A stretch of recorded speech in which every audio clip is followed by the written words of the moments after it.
As I said, my name is Ross. I've been involved with Sunrise for almost a year now, and I'll be emceeing the rally tonight. We've got a lot of really exciting speakers lined up for the night, and a lot of musicians, and a lot of events and actions that we're planning for tonight. But as far as the next few minutes, while we wait for a few more people to log on, we're just going to take some time to welcome people of various communities to this online space with us. And if you hear anything that you resonate with throughout the night, or even right now, if you hear a community that you're part of, feel free to go into the chat and just message some plus signs like I just did.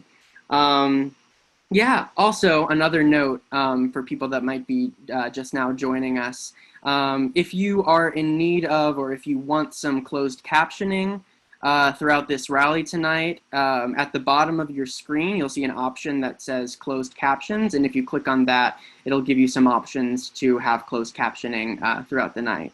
Yeah, as far as this welcoming exercise, I'll start us off, and I'll just say people from various communities that I'd like to welcome into this space, people from various identities of all kinds. And if you have any suggestions of people that you would like to welcome into this space as well, please feel free to comment in the chat, and I'll share that with everybody.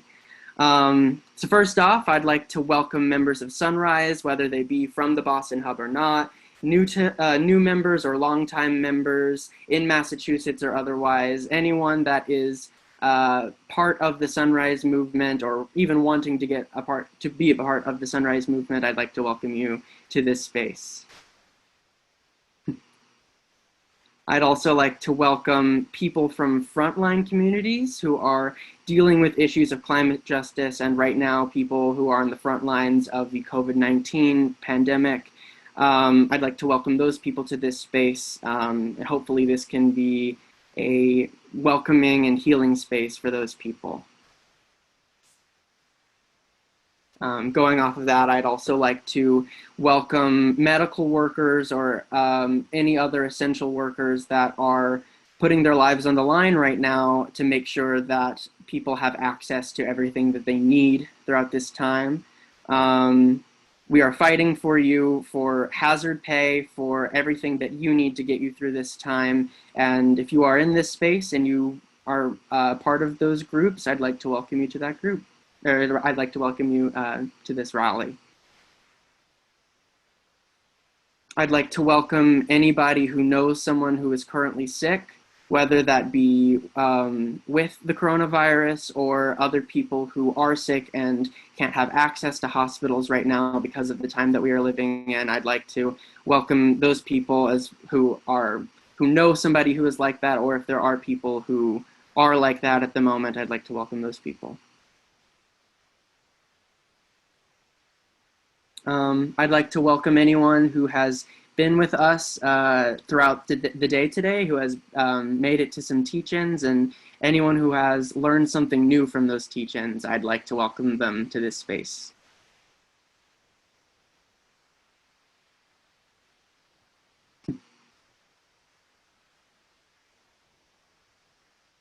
I'd like to welcome anybody for whom they haven't changed out of their pajamas today, who are still rocking their pajamas right now, maybe people that haven't changed out of their pajamas in weeks. I'd like to welcome those people as well. Remember, if anyone has any suggestions of anyone they would like to welcome into the space, we're going to be doing this welcoming exercise for another minute or two, just so while some more people log on. So feel free to make some suggestions in the chat.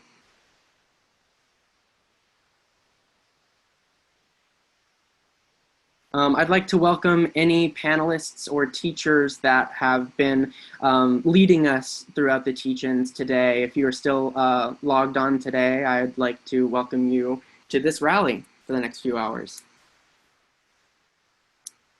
Oh, we got some suggestions in the chat now from Stefan. Stefan would like to welcome any non-Sunrisers who are with us right now. And I welcome that as well. Haven would like to welcome anyone who has never been to an Earth Day event or climate-related event. Yes, welcome to the space. Olivia would like to welcome folks quarantined in unsafe spaces who aren't able to be their true selves. Yes, definitely. Welcome to this space.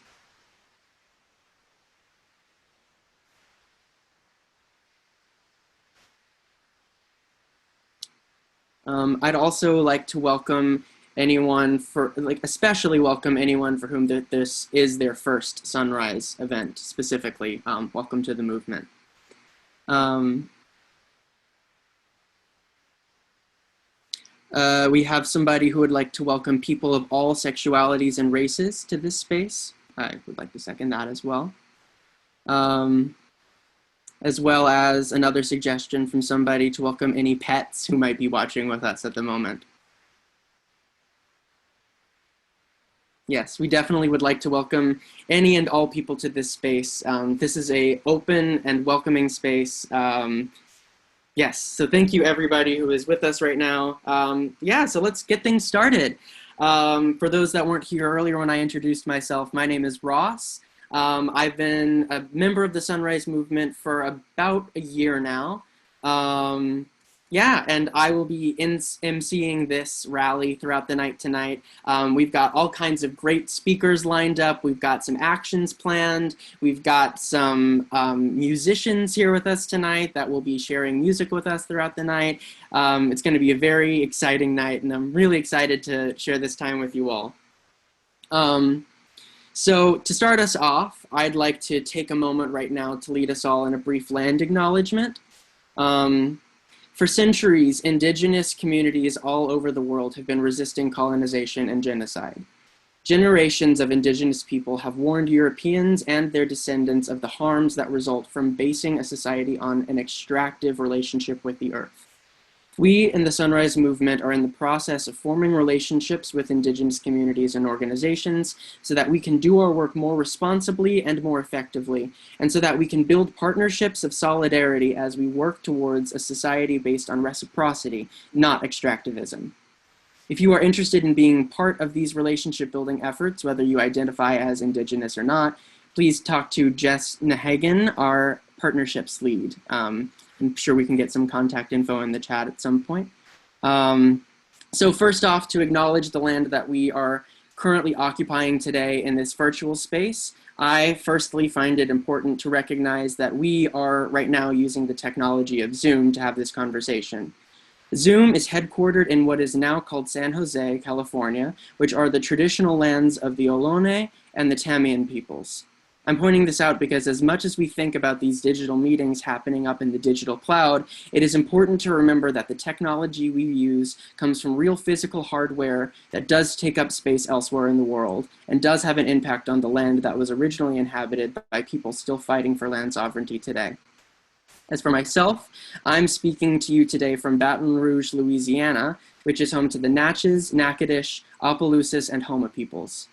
I'd also like to acknowledge the Massachusetts and Wampanoag people whose land was stolen from them and renamed Boston, where our hub is located. And lastly, I encourage each of you who may not be in Boston, like me, to follow the link that I'll screen share in a second, to look at a map to find out what communities may have inhabited the land that you are currently on. One second. Let's get that link on there. Yes, so this link you can follow. You can type it in your browser and it will bring you to a map that will show you any place in the world that it'll show you what communities were originally there. And I encourage you all to find ways to pay respect to those peoples and support them if that is something that is available to you. I highly recommend that you do that. And in recognizing the Massachusetts and Wampanoag people, I'd also encourage each of you, I'll show another link in a second, to a petition from the Wampanoag people, from the Mashpee Wampanoag people specifically, whose land is currently under threat of being stolen by the Bureau of Indian Affairs. They could use your help and it'll only take a few minutes. Here's that link right there. Yes, there is. So as I said, they have a petition in support of House Bill 312, the Mashpee Wampanoag Reservation Reaffirmation Act. Yeah, so please follow that link. I'll leave that up for a few more seconds. I think we'll probably have it in the chat in a second. Yes.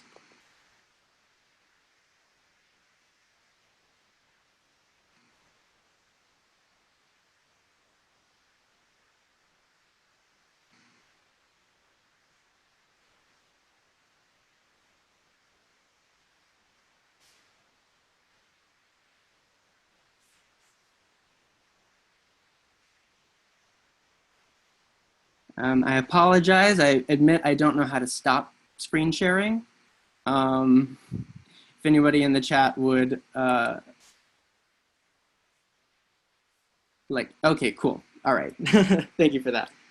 All right, so now that we've taken that time, I'd like to now list our demands for this rally today.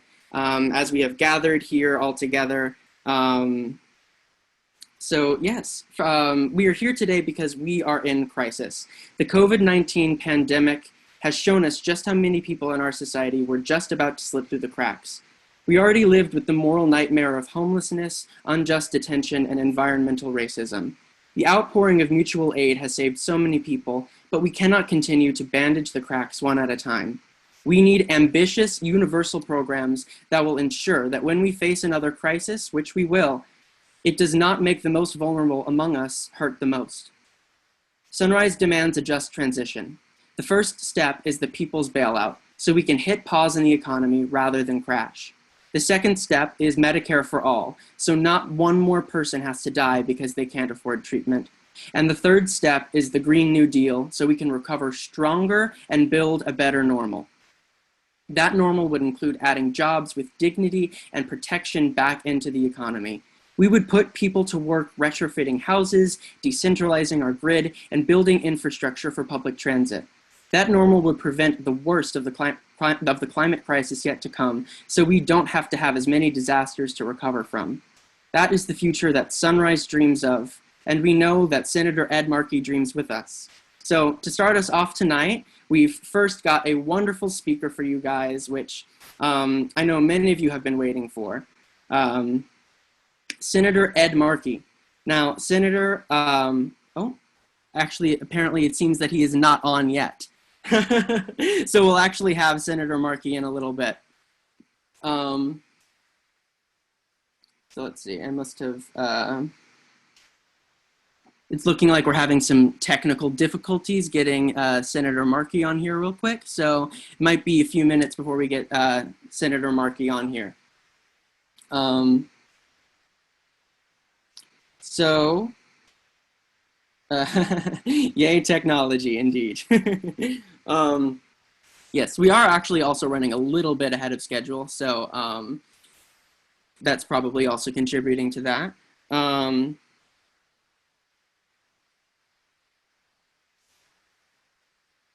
I will go ahead and read Senator Markey's bio that we have prepared as we get him on here. But we also have a small action that we were going to have a little bit later on. But I can also announce that right now as we are waiting for Senator Markey, and you can continue to help out with that action as he is speaking if we get him on here sooner within the next few minutes. So, Senator Markey has served in Congress for over 40 years and is known for his prolific legislative record on major issues across the policy spectrum and a deep commitment to improving the lives of the people of Massachusetts and our country. Whether the issue is climate change, clean energy, or nuclear non-proliferation, Senator Markey stands up for the priorities and values of Massachusetts.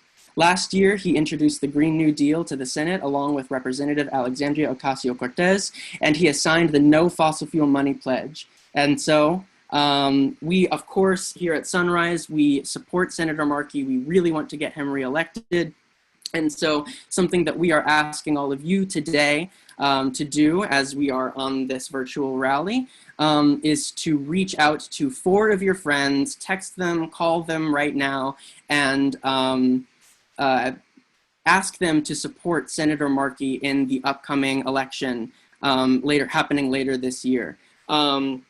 He is currently running for re-election in the Senate, and he has been challenged by Representative Joe Kennedy, and that primary election is happening on September 1st, and we absolutely need every single one of you out there who has the ability to vote, who is old enough to vote, to go out and support Senator Ed Markey. Even if you can't vote, of course, you know, we absolutely need as much support as possible, so please find ways to campaign for him. And do everything within your power, because his opponent, Joe Kennedy, has received $1 million from Exxon, a fossil fuel company that obviously we do not align ourselves with. Meanwhile, as stated before, Senator Markey is a champion of the Green New Deal, and we want to do everything within our power to get him reelected. I'm seeing somebody in the chat mention that there was some troubles that his campaign was having earlier about whether or not he would get enough signatures to get on the ballot for the primary election. And we are happy to say that through some of their grassroots organizing that we helped contribute to, he oh, well, somebody is saying that last they heard he was 3,000 short. I have recently heard that he did reach that signature threshold, but I guess I will be okay. They lowered the limit. Okay, anyway, so it looks like we're still waiting for Senator Markey to get on at the moment. So maybe if our first musician is ready, we can have our first musician come on and lead us in a song while we wait for Senator Markey to be with us at the moment. Oh yes, great, awesome. So we've got Chris here with us today.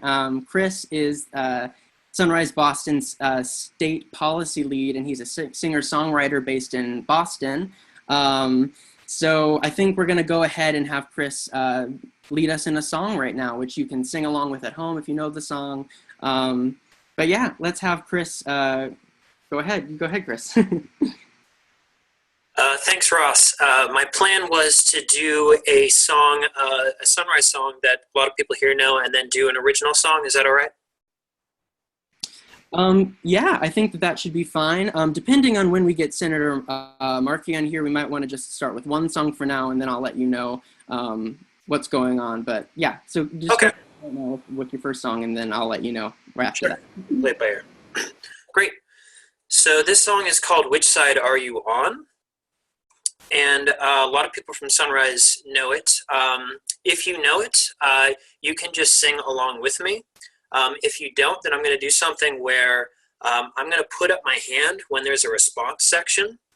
So the response will be exactly, so the response will be a line that's exactly the same as the line preceding it. So the call and response will be the same. So hopefully, if you don't know it, you can learn.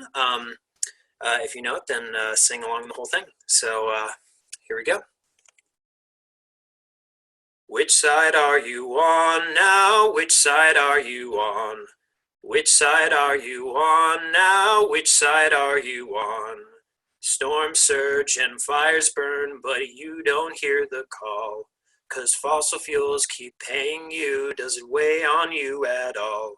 Does it weigh on you at all? Does it weigh on you at all? Does it weigh on you at all? Does it weigh on you at all? Which side are you on now? Which side are you on? Which side are you on now? Which side are you on? One more time. Which side are you on now? Which side are you on? Which side are you on now? Which side are you on? Right. Great. I'll bring it back to you, Ross. Thanks, Chris. That was awesome. Thank you for leading us in that song. It's looking like we're still figuring out the technical difficulties with Senator Markey. So if you would like, you can go ahead and lead us in another song. Sure.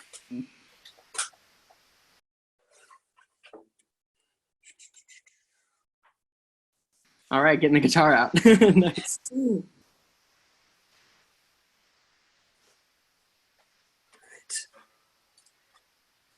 So, before I get into this, I got to give a bit of background. So, my first experience with climate advocacy work was in Australia in 2017. I joined a youth organization called the Australian Youth Climate Coalition. You can think of it as the Australian equivalent of Sunrise. And at the moment, they were working on a project to halt the construction of a proposed coal mine in the Great Barrier Reef area. This coal mine would have been spearheaded by a pretty sketchy businessman named Gautam Adani, who not only wanted to go ahead with this coal mine, which would have accelerated global warming, but it would have also interfered with the land and water rights of the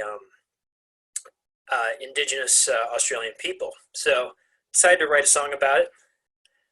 And it's a little tongue-in-cheek, but I'll dedicate this to all my Aboriginal friends down in Australia.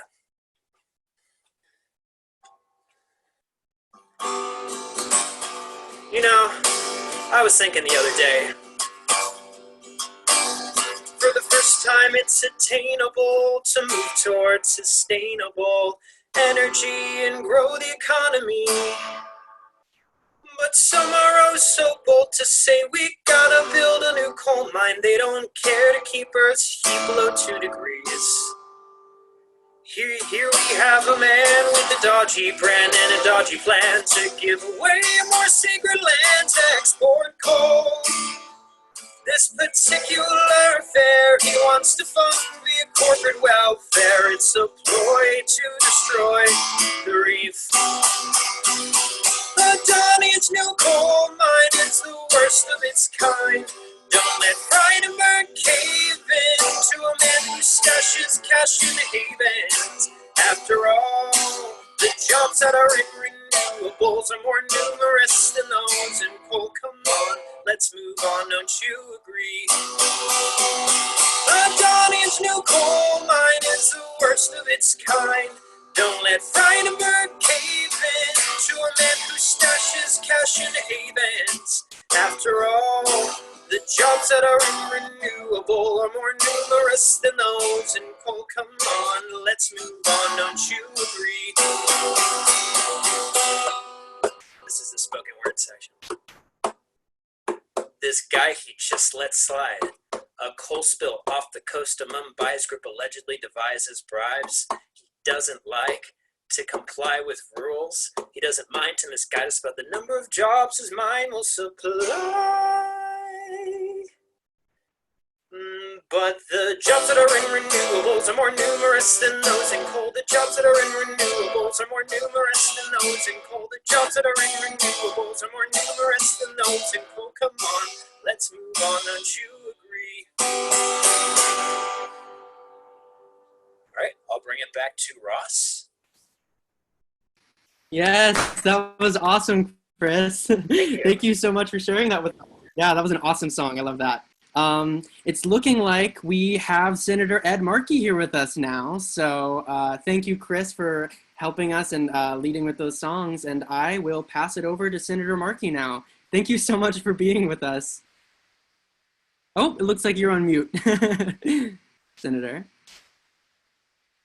Thank you, Ross. Yes, thank you. And thank you, everybody from Sunrise, for getting on this call. It is absolutely essential that Sunrise be identified with Earth Day, because you are the incredible leaders of this generation coming to the rescue of this planet.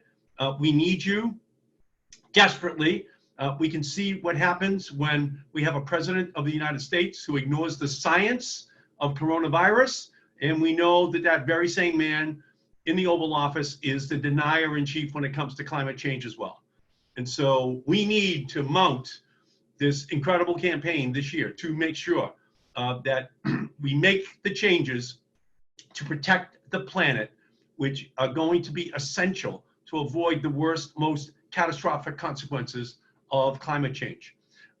Alexandria Ocasio-Cortez and I introduced the Green New Deal just a little more than a year ago.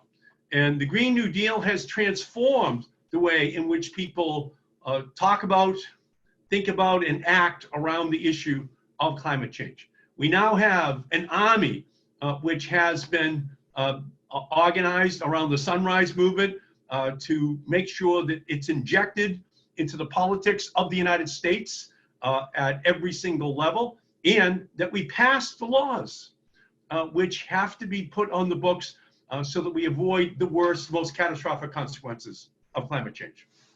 When Alexandria Ocasio-Cortez and I introduced the Green New Deal, we said in the first part of it, one, the planet is dangerously warming. There are no emergency rooms for planets. There is no vaccine for planets. We can't come in with some magical cure after the worst, most catastrophic consequences have begun to be recorded. We have to act now. We have to engage in preventative care before the planet warms 8 degrees Fahrenheit by the year 2100, before sea rise goes up 8 to 10 feet by the year 2100. We have to act now to protect the planet, and we can do it. And next, what we said was we can unleash a green energy job creation revolution. We can save all of creation by engaging in massive job creation. We can create millions of new jobs in wind and solar, all electric vehicles, in battery storage technologies, in insulating every building to the maximum energy efficiency across the entire country, so that we're not the laggard, we're the leader as the United States of America. That's what we have to be able to do. And then in the third part of the bill, what Alexandria and I built in was the very real message that this whole revolution has to take place with intersectionality. It has to take time. It has to ensure that we focus on frontline communities, minority communities, who historically have been those most victimized by the bad pollution decisions of preceding generations. That's our goal. We have to do this in a way in which we put those groups at the front of the line for getting the jobs in this revolution, and that their communities are protected.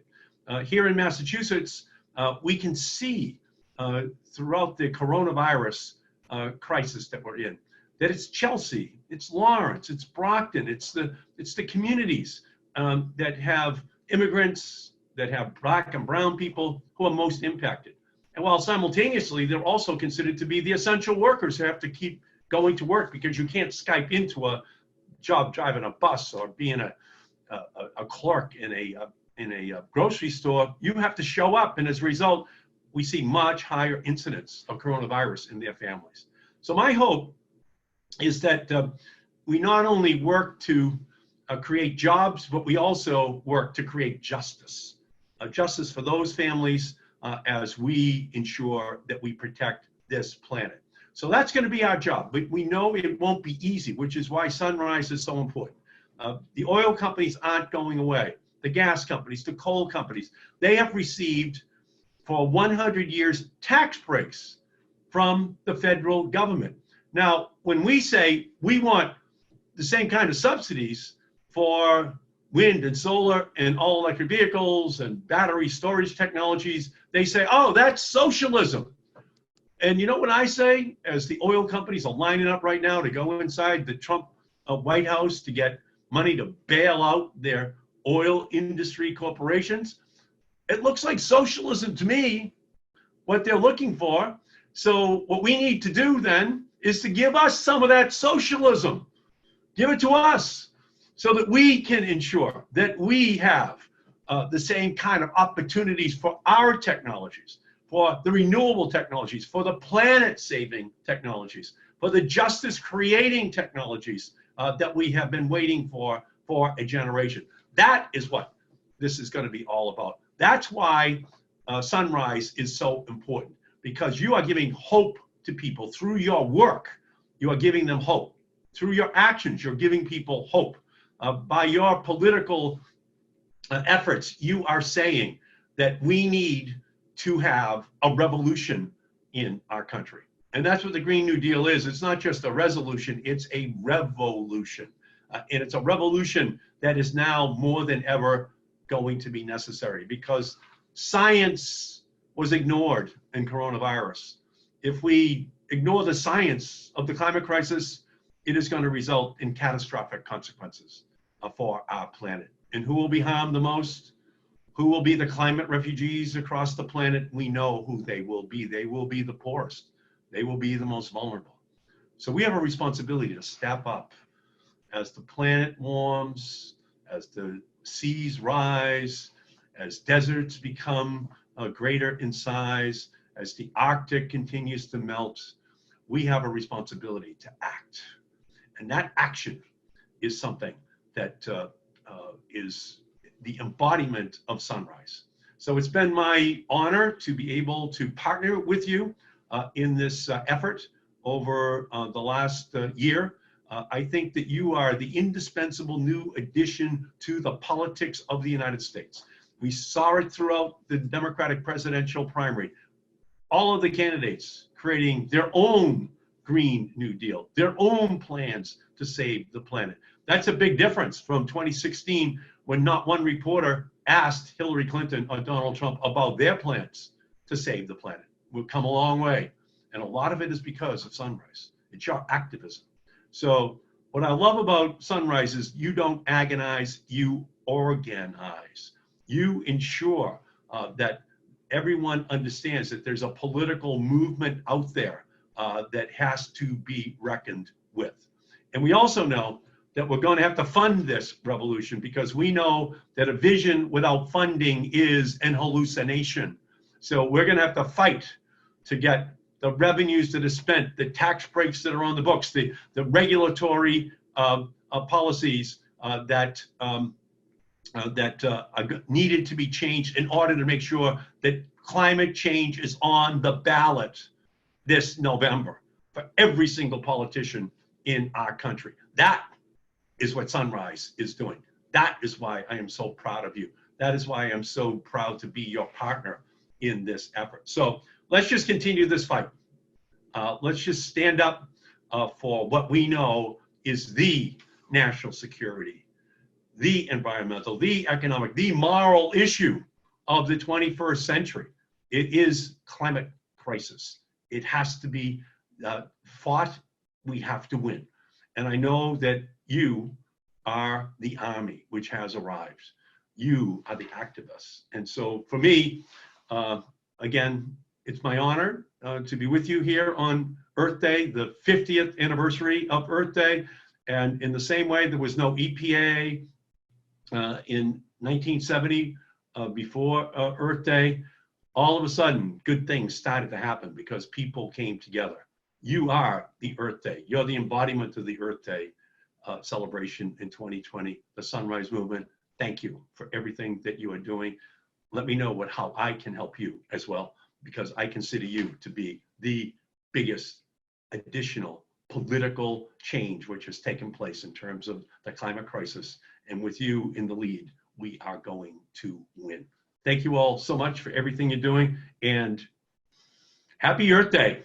Let's make it. Let's make the next 12 months something to celebrate. I know that we can do it together. Thank you.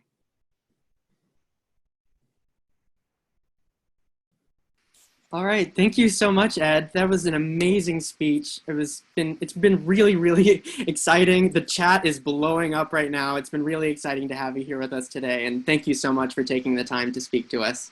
Thank you. Thanks for having me on. Great honor. Thank you. Of course. Thank you. The honor is all ours. All right. So some of you may have seen in the chat that people have been posting a link to Ed Markey's volunteer page. We absolutely want all of you to check out that volunteer page and see how you can help him get reelected. A reminder, please call and text all of your friends right now. Tell them to vote for Ed Markey in the primary on September 1st, and then again in the general election in November. Please do everything you can. We love Ed Markey and we want to support him as much as we can. While you all do that, I'll have Chris come back on for a second and lead us in one more song. If you're There, Chris. Yeah, there it is. Cool. Great. So we're going to do another sing-along. This song is called Woke Up This Morning. And what I'm going to do is I'm going to sing through the melody once, and then the next 2 times I do it, I'll have everyone else sing, just so everyone knows the melody. So, woke up this morning with my mind set on freedom. Woke up this morning with my mind set on freedom. Woke up this morning with my mind set on freedom. Hallelujah, hallelujah, hallelujah. Woke up this morning with my mind set on freedom. Woke up this morning with my mind set on freedom.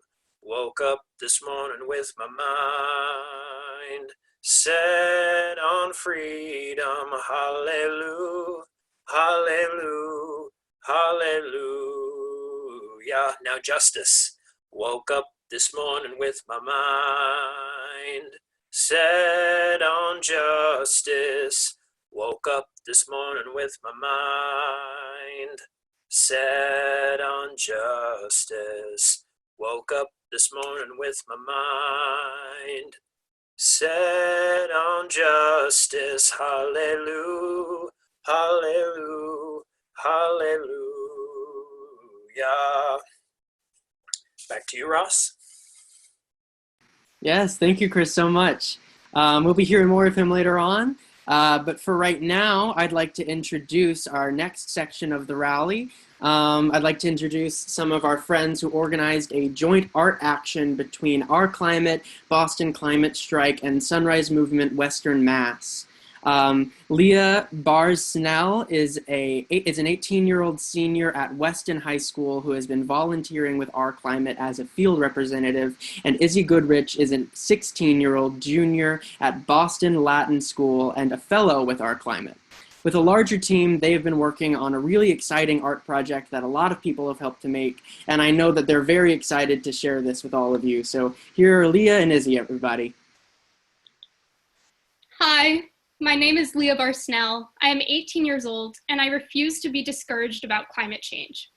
The beautiful thing about art, including climate art, is that it has the power to lift us up and catalyze political action.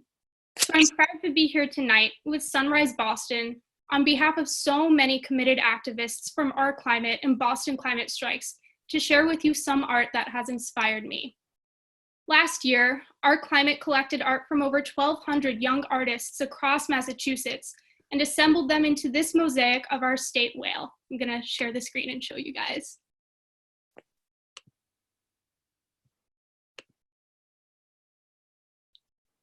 Can everyone see it? This whale is a species that has been driven to extinction by climate change. We were excited to work with our partners and go even bigger this year until the coronavirus hit and reminded us how fragile and interdependent we are as humans. This forced us to get creative, and so Our Climate and BCS have been collecting images to build a new, bigger, and safer mosaic in the cloud. And we did just that. With just a paintbrush or colored pencil or camera, 687 young people contributed images to our new mosaic. Each artist has taken a stand that, when combined with everyone else's art, embodies a powerful movement that will get our state to lead the nation and the world on climate. Mosaics show us the beauty we can make when we work together. While Boston Climate Strikes strives for collaboration, equity, and demonstration for climate action, and Our Climate is dedicated to uplifting youth voices, education, and state-level action through lobbying and legislator conversations. As partners in the new Massachusetts Youth Climate Coalition, we've collaborated to bring awareness to issues of climate justice and to the power of the people, especially in this state. This is why, in solidarity, we built our mosaic in the shape of our home, Massachusetts. And here it is.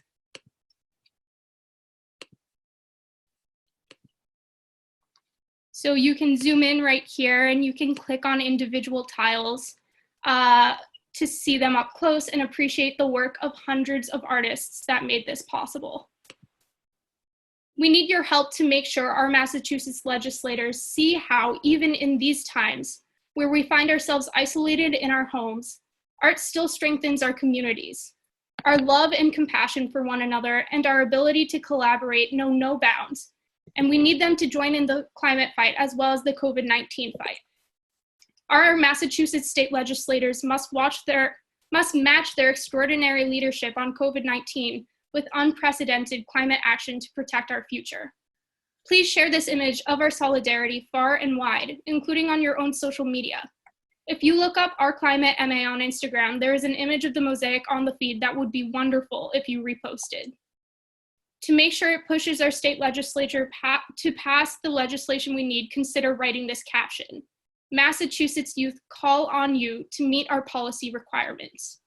I will additionally be providing a link directly to the mosaic on the Zoom chat so you can view it at your own leisure. Thank you for taking the time to do that right now. It is moments like these where art can have the power to express the grassroots support for climate action, which has the power to push our legislatures in the right direction. Hi guys, I think Leah is a wonderful speaker and I'd like to thank her for helping to organize this wonderful mosaic. My name is Izzy. I'm a fellow with Our Climate and I just wanted to give a really brief announcement that another important part of activism is letting our legislators know what we stand for and what we demand from them as youth climate activists. So for everyone here on this call who's living in Massachusetts or like the general Northeast area, I have been working as a part of Our Climate with the Massachusetts Youth Climate Coalition to set up an online lobby day the week of May 25th. So if you're interested in fighting for environmental justice bills along with your peers, please respond to and share the RSVP form that I'm about to put in the chat. It's going to be a really great opportunity to talk to your legislators and fight for climate justice on the state level.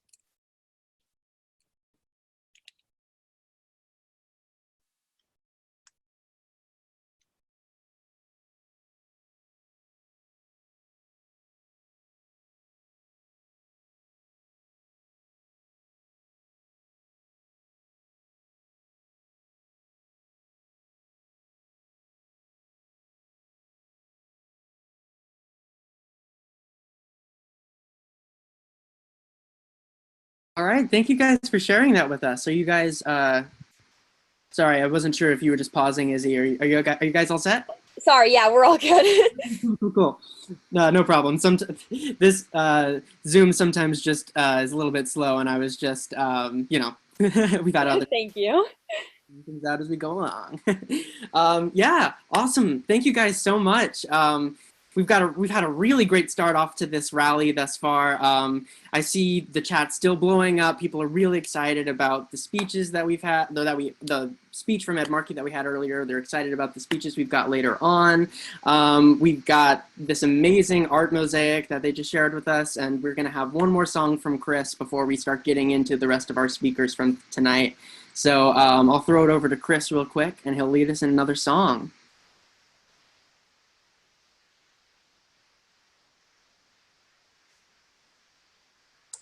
Hi, Ross. I was going to do another original, if that's all right. Yeah, that's perfectly fine. Cool, cool. Please.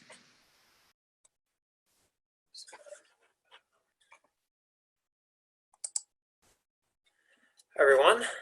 Hello again. So this is a more serious climate-related song that I wrote a couple months ago. It's about the forces holding us back.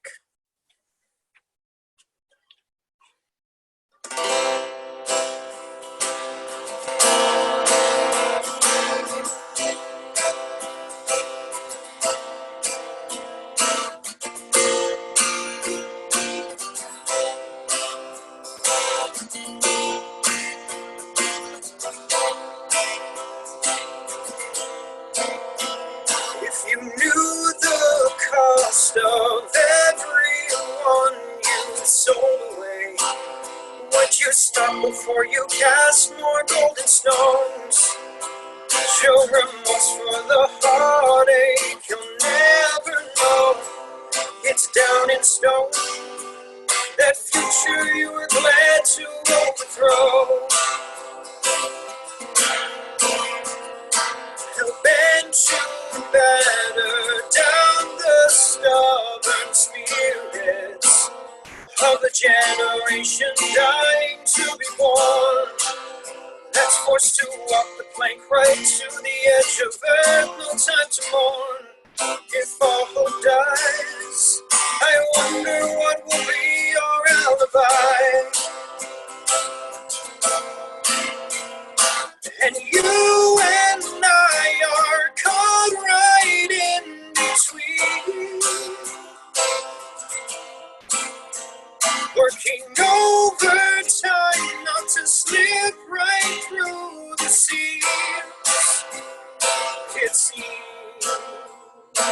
you see our fires rising as we all come alive. But if you dig beneath the surface, you'll hear an endless sigh.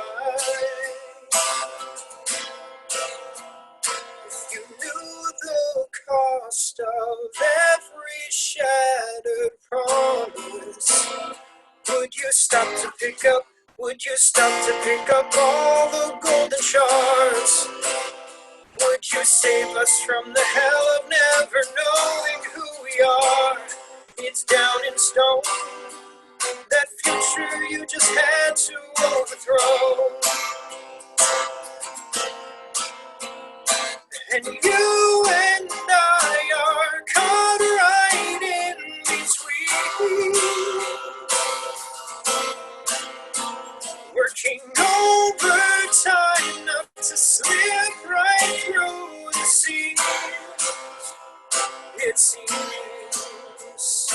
you see our fires rising as we all come alive. But if you dig beneath the surface, you'll hear an endless sigh.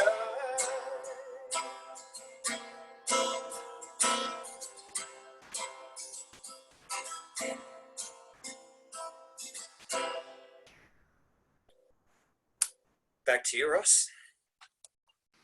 Oh my God, Chris, that was amazing. Oh my God. Thank you so much again for sharing that with us. Let's just give a little individual round of applause, everybody, for Chris for sharing his art with us today. Yeah, that was really awesome. Thank you so much.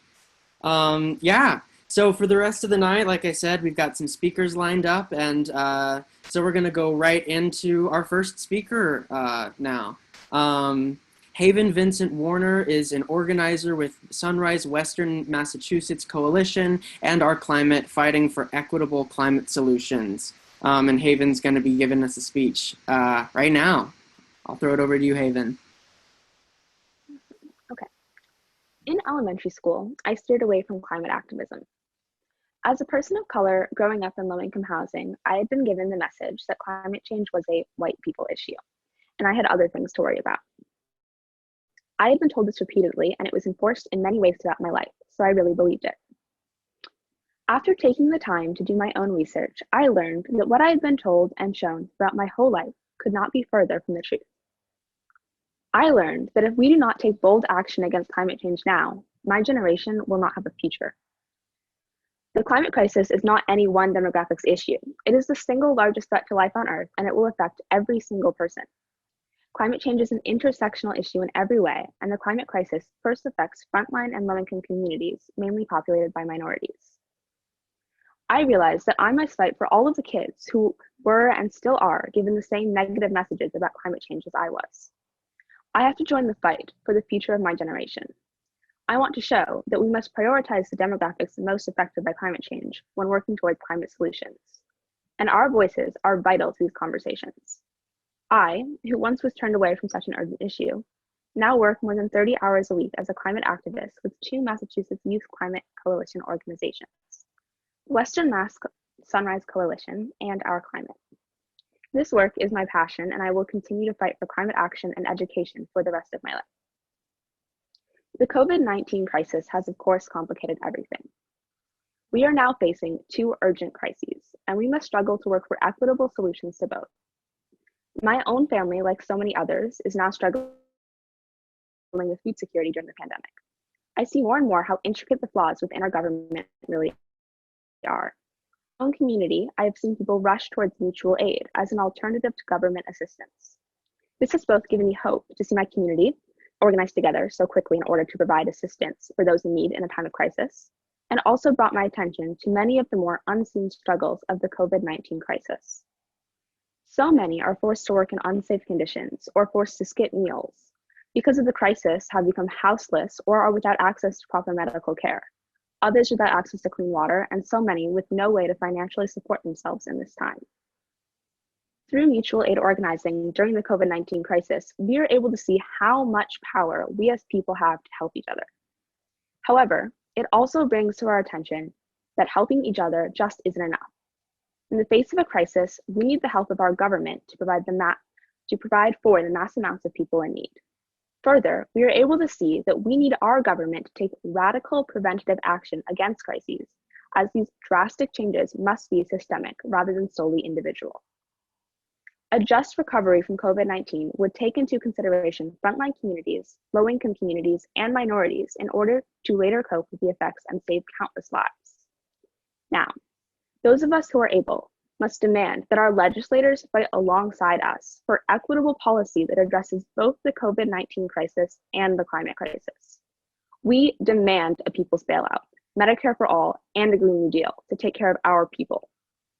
COVID-19 has revealed our government's many cracks, and we cannot patch up every single one with mutual aid. We must repair it to become stronger, not with small reforms, but with ambitious, universal programs. Our country's priorities are obviously not in the right place, and we have the power to change that. We must prioritize the health of all people with no exceptions. We cannot continue to favor corporate executives and the fossil fuel industry over people. We must protect our democratic process while protecting each other and work together to make the drastic, necessary, long-lasting changes that our government, all people, and our planet need in order to create a sustainable future. I believe that the Massachusetts Youth Climate Coalition is fighting for these values in every way, and I encourage others to join us. Thank you.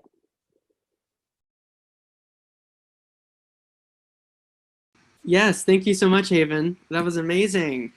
Oh my God. All right.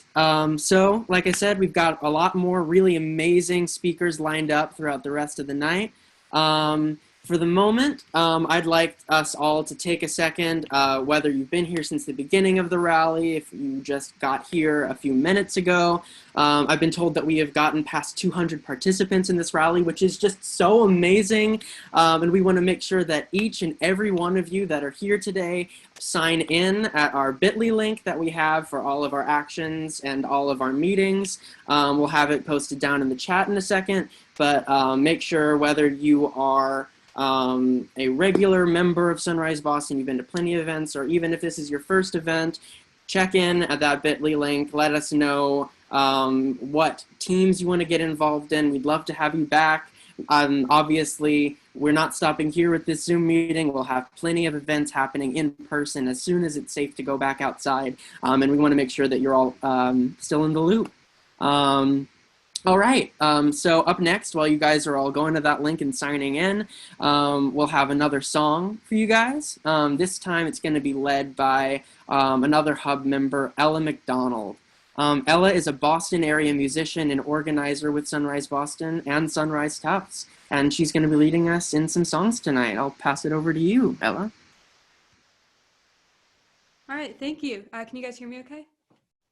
Cool. Yeah, thank you so much to Haven and Ross. This song is one that I learned this past a couple months ago in Sunrise, and it's just brought me a lot of comfort in this time. It's by Sarah Lynch Thomason, and it's called There Are More Waters Rising. Sorrow is a singer-songwriter from Asheville, North Carolina, and this is a quote from the author that I really like. For me, the song is about seeing what's coming on the horizon, harder times that are inevitable and unavoidable, but the answer to the fear of what's coming is resiliency and claiming a strength within ourselves that has been there all along.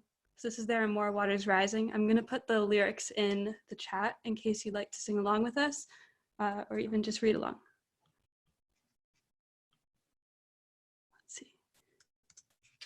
All right, I've got a tambourine here, but you can't see it because it's too low. All right.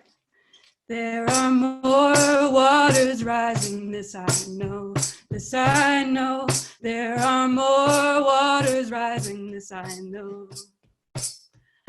There are more waters rising, they will find their way to me. There are more waters rising, this I know, this I know. There are more waters rising, this I know. There are more fires burning, this I know, this I know. There are more fires burning, this I know. There are more fires burning, they will find their way to me. There are more fires burning, this I know, this I know. There are more fires burning, this I know. There are more mountains falling, this I know, this I know. There are more mountains falling, this I know. There are more mountains falling, they will find their way to me. There are more mountains falling, this I know, this I know. There are more mountains falling, this I know.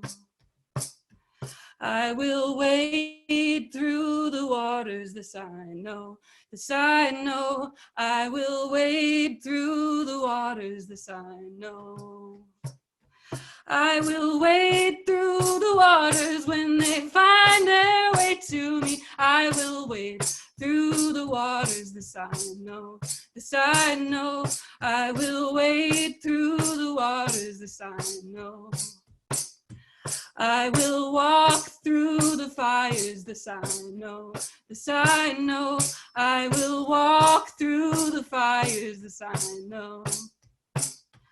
I will walk through the fires when they find their way to me. I will walk through the fires, this I know, this I know. I will walk through the fires, this I know. I will rebuild the mountains, this I know, this I know. I will rebuild the mountains, this I know. I will rebuild the mountains when they find their way to me. I will rebuild the mountains, this I know, this I know. I will rebuild the mountains, this I know. There are more waters rising, this I know, this I know. There are more waters rising, this I know. There are more waters rising, they will find their way to me. There are more waters rising, this I know.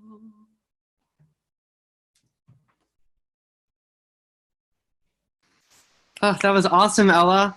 Oh my God, we've got so many great musicians with us tonight. This is really amazing. I hope you've all been singing along at home like I have. That was really great of her to share the lyrics with us right like that. I'm really happy that that happened. This is amazing. Now, up next, we've got another speaker for you guys from Anthony. Anthony is Sunrise Boston's data team co-coordinator and a co-founder of Sunrise New Haven. And Anthony's got another speech from us as well. So I'll pass it over to you, Anthony, real quick. Yeah, I'm having some slight technical difficulties. Give me 2 seconds. You're all good. In the meantime, while he's getting ready, do we want, are you ready? Oh, looks like you're ready. Cool.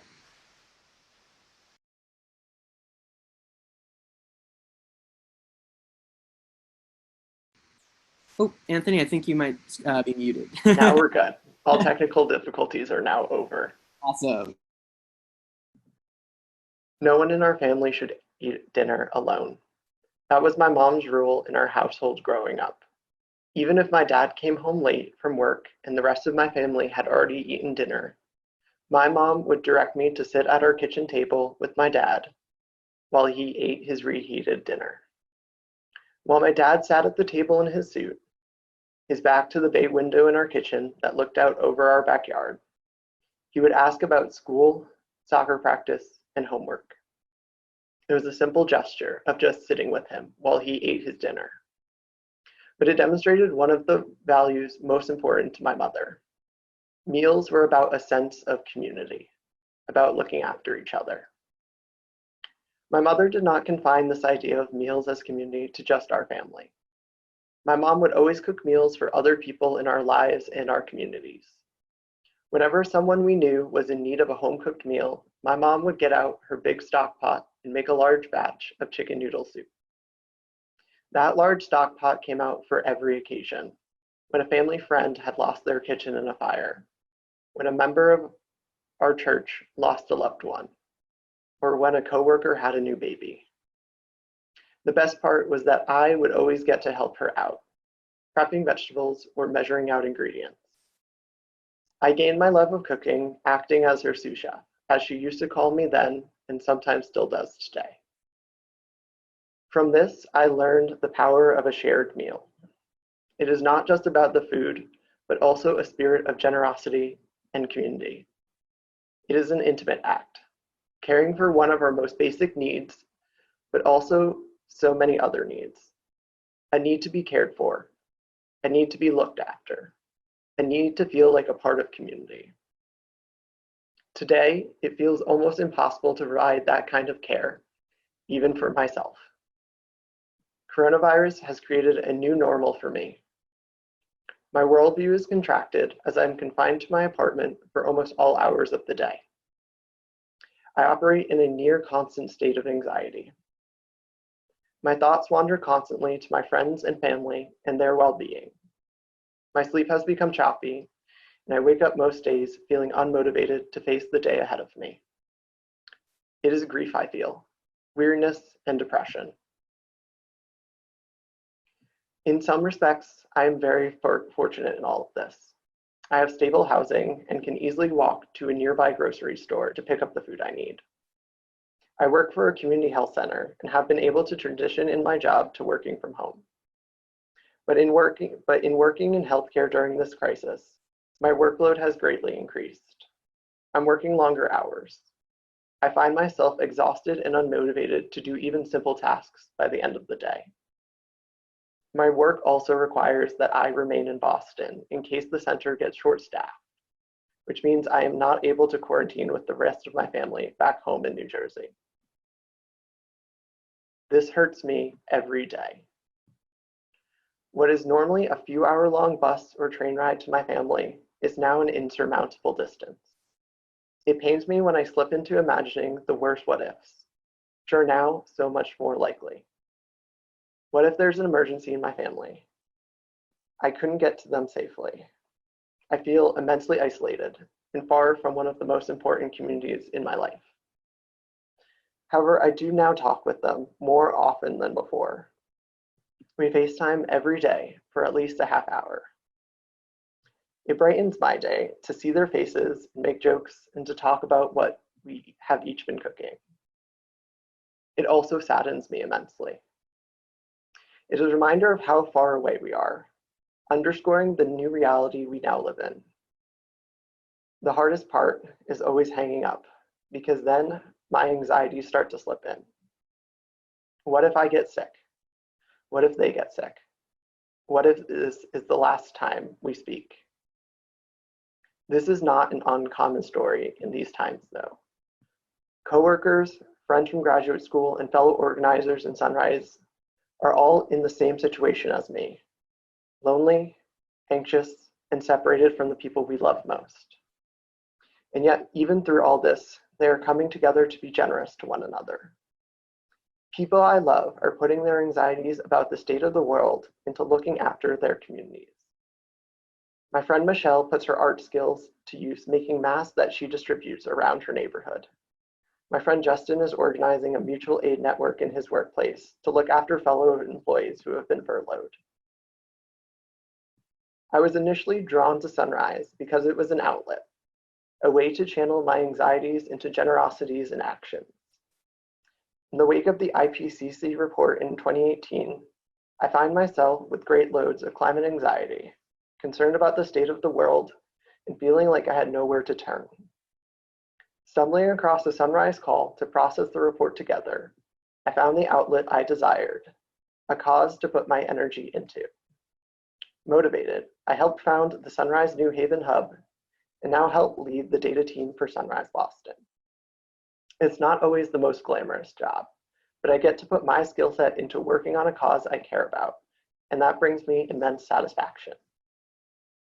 So as I think about the response to the coronavirus pandemic, I think about our response to the climate crisis. This pandemic shows what climate change will do to our society on a much more compressed timescale. The pandemic differentially impacts people just as climate change will. Communities of color, burdened by years of structural and environmental racism, suffer worse outcomes from coronavirus while also suffering higher rates of chronic diseases.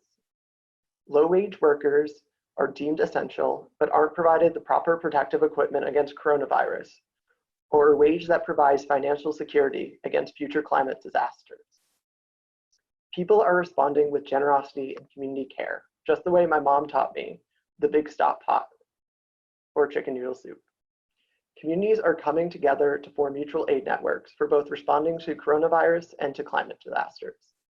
People are setting up funds and donating paychecks to ensure that wealth can be shared amongst their community. People come together to work for their communities, to look after each other, to provide each other these acts of generosity. And yet the generosity of individuals can only go so far. The coronavirus has shown all the flaws in the systems that have been created in our society. All of these systems have been thrown under a microscope and have been found to be lacking. A true and just response calls for the generosity that comes from bringing about large structural changes in our society. Tumult and chaos have happened and will continue to happen. We live ourselves in a transformational moment that requires a transformational solution, both in the short and long term.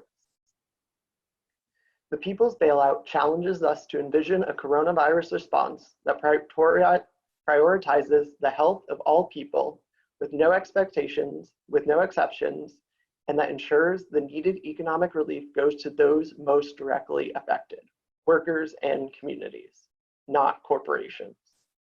The Green New Deal challenged us to envision a climate crisis response where greenhouse gases are reduced while good high-wage jobs are ensured and justice and equity for frontline and vulnerable communities are guaranteed. In organizing, we seek to create the shared meal of a better society, better than the one we are currently in. We aim to bring about the spirit of generosity and community needed for the necessary changes. By having a people's bailout and instituting the Green New Deal, we are ensuring that all have not only their basic needs met, but also other needs.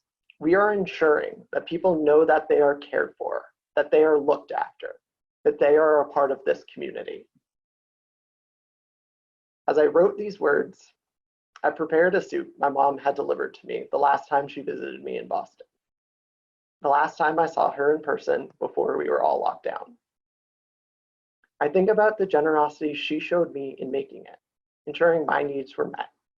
And I think about the generosity I put into my organizing work, that I want to ensure others' needs are met as well.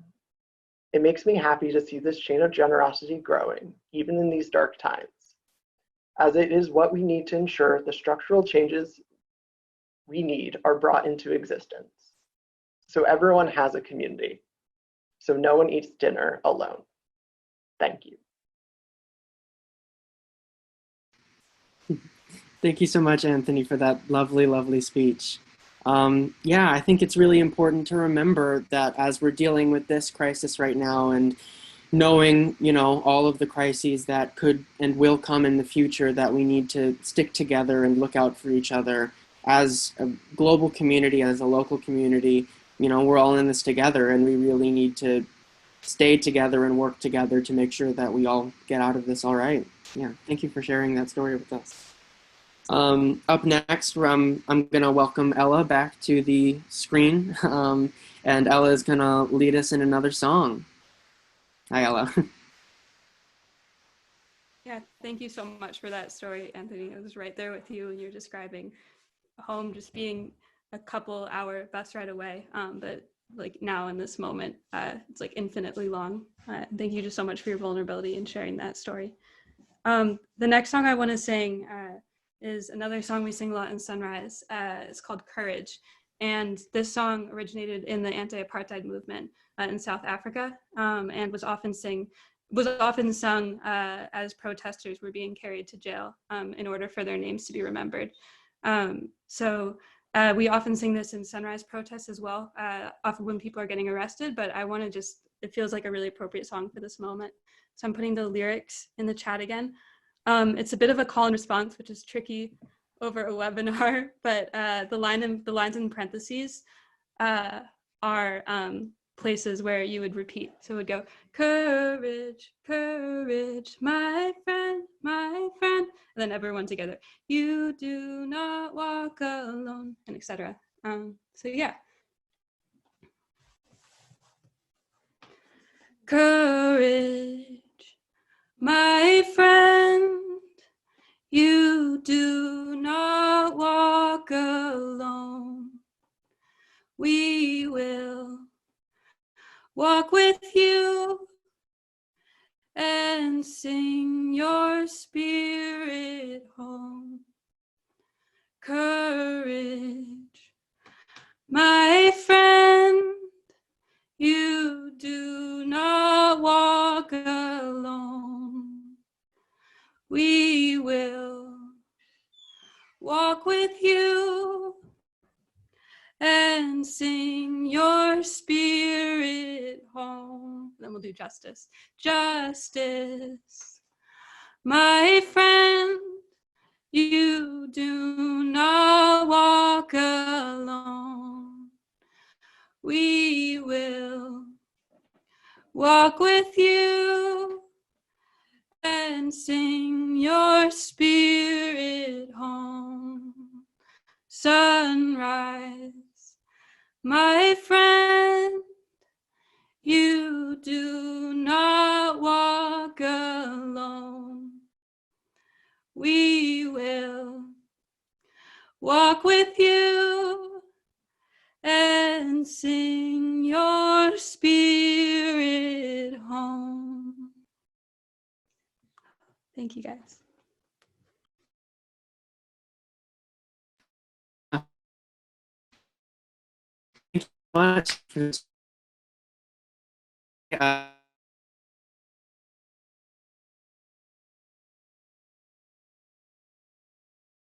Awesome space to share with everyone online.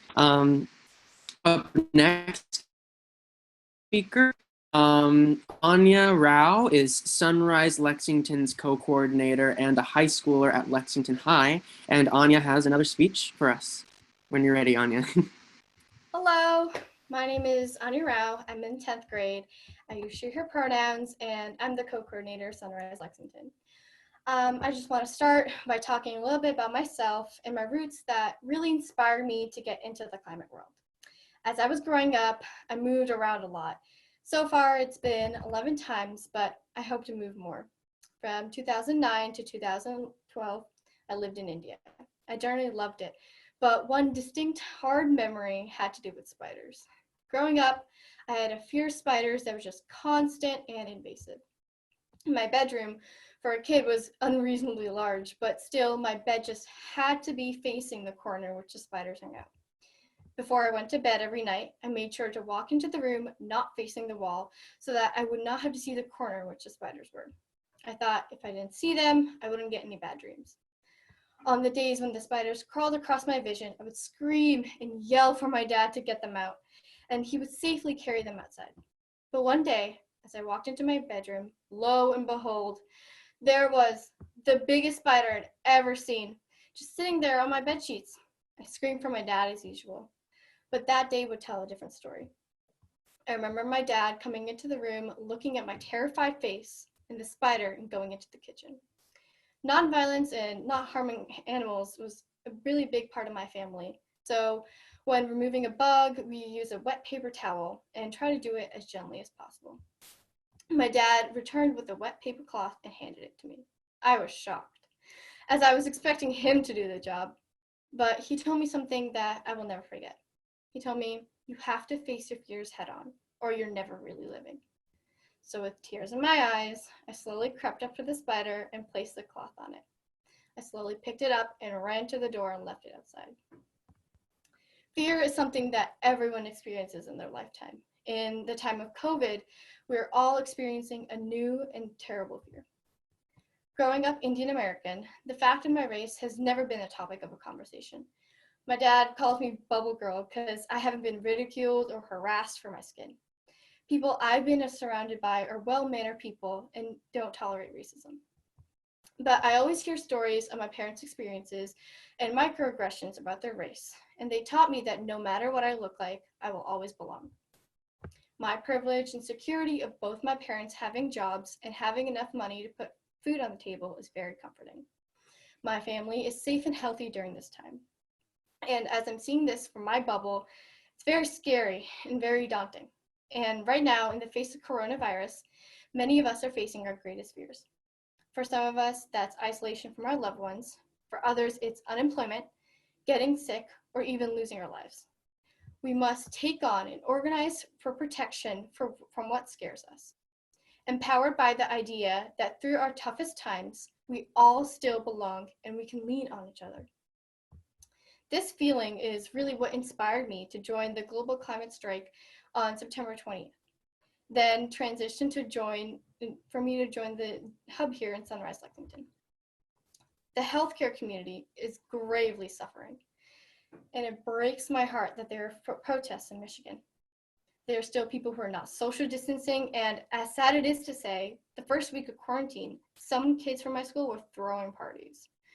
This prevalent selfishness in my peers at school with partying or hanging out with their friends reveals privilege and also unfairness. In these situations, I think of the grocery workers, the waiters and waitresses, the people in the service industry, and imagine how tough this time must be. There are people who are also immunocompromised and cannot physically fend for themselves. So these self-centered actions that are happening, whether it be with the Michigan protests, college kids partying on beaches in Florida, or people in my hometown throwing parties, they need to stop. The life lessons that my parents have taught me about facing my fears and asserting that I belong is one of the many reasons why we need to pass legislation and policy to ensure that we all have the right to belong. And in a society where we can have healthcare, access to employment, food, clean water, and air. Looking at this COVID-19 situation, there's so much destruction that is happening, but there's some light that I see out of this situation. Mother Earth is finally healing. Before China opened up again, the pollution levels there had significantly decreased. In Venice, the water had cleared up enough to see the fish, and other animals had flocked to the river. COVID is giving Mother Earth a ventilator, and she's finally able to breathe. We are beginning to see what is possible. However, at the same time, climate change may mean more diseases. As the temperature rises, the icebergs will start to melt even more. The viruses and other things that are trapped in the icebergs will start to release. The acceleration of climate change may mean many more pandemics like COVID, in addition to water and food scarcity, job insecurity, weather events. We must secure policies that assert our right to live free of these fears. Some people may relate to what has been hard for me because I consider myself to be an extrovert.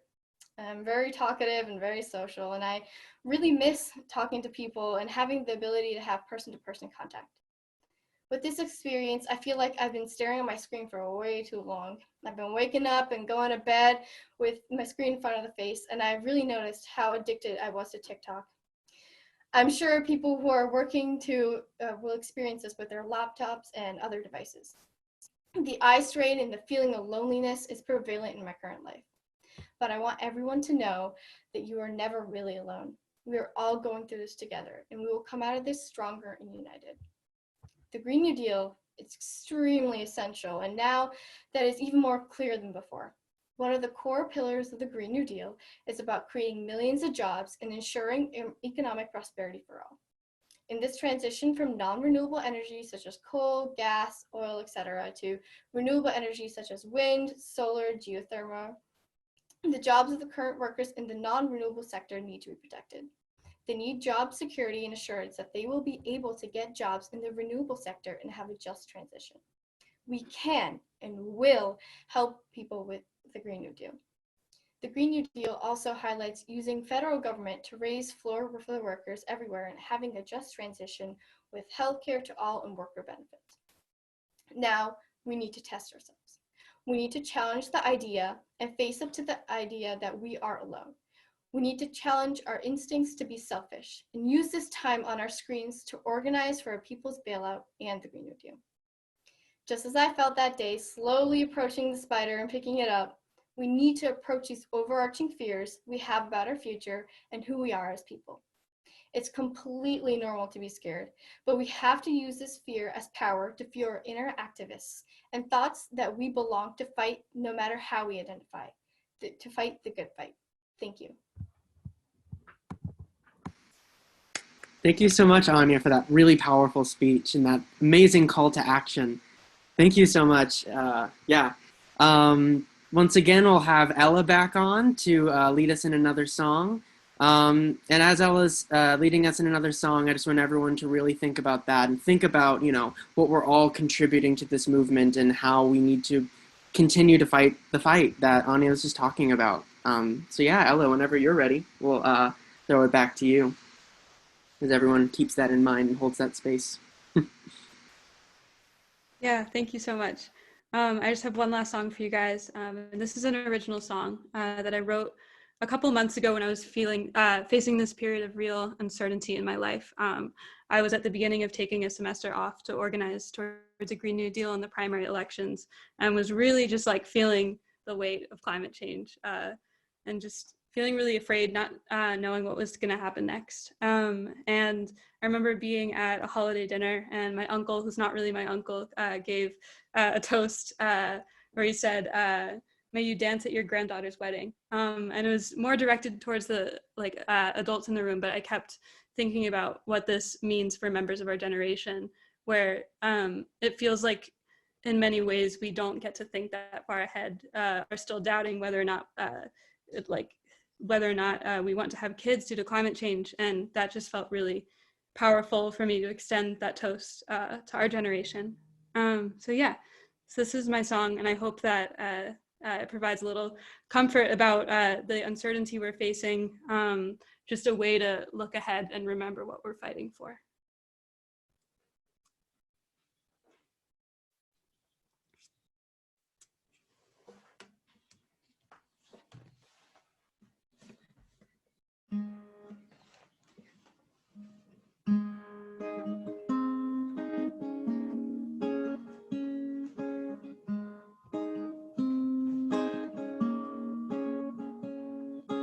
I don't want to hear about death and destruction. Save it for another day. I just want to hear a life that's worth living, and a promise we'll make it that way. May you dance at your granddaughter's wedding. May you share in the cake and champagne. May the song that you sing be an old melody, given new meaning that day. When I don't even know where I'll be next month, and everything we know is starting to change.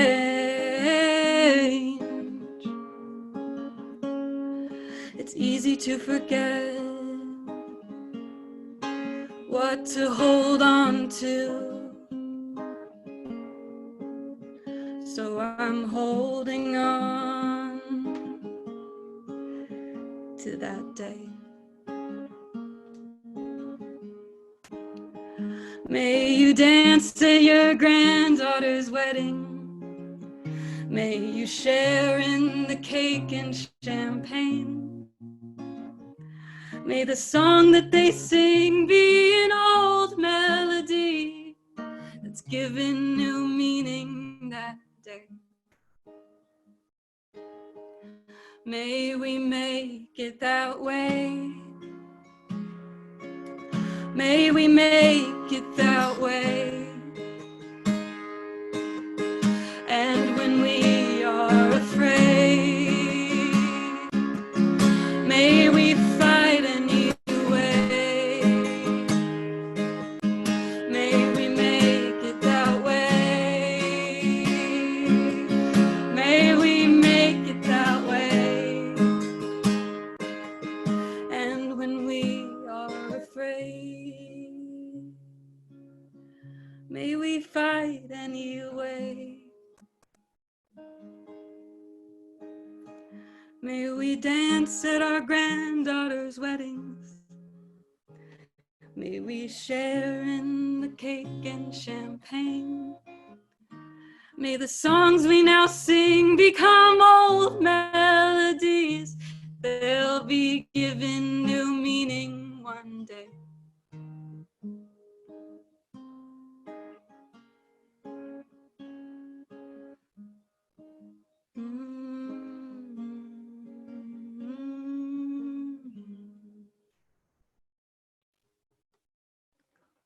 Thank you, guys. Awesome. Thank you so much, Ella. Everybody, I want to hear you guys clapping out of my window for Ella right now. That was really awesome. I know the chat's blowing up right now. That was really awesome. Now, up next, we've got another speaker for you guys. And so, without further ado, I'll introduce Clara Kummerly, who is on Sunrise Boston's media team and is an organizer with Boston Climate Strike as well. So when you're ready, Clara, I'll hand it over to you. Yeah. Hi, my name is Clara. I'm 18 and I've been involved with Sunrise for the past 3 years since I was a sophomore in high school. And before I start, I just wanted to say thank you to everyone for coming together, even in this odd digital setting, and joining us for Earth Day.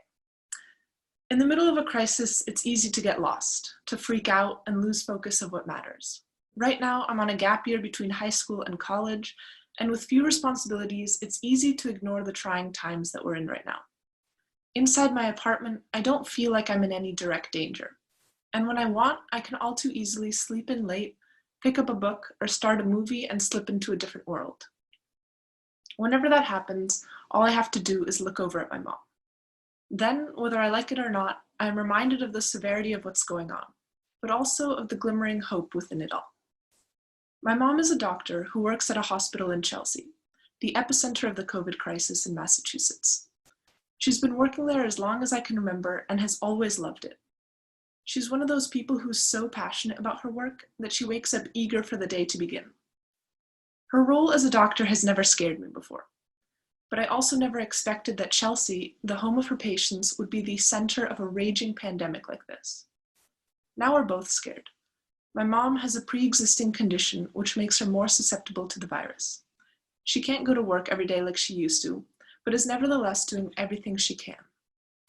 On the days she's home, she FaceTimes or talks on the phone with patients for up to 10 hours, hardly pausing for lunch or a cup of tea. At the beginning, only a couple patients reported having symptoms. My mom urged them to stay at home, but almost all refused. They needed to go to work, otherwise they wouldn't be able to provide for their family, to survive. The irony hurts. Sadly, staying home isn't foolproof either, because most Chelsea residents live in households with more than 5 people. Starting in April, more and more people tested COVID positive, and many were ending up in the ER.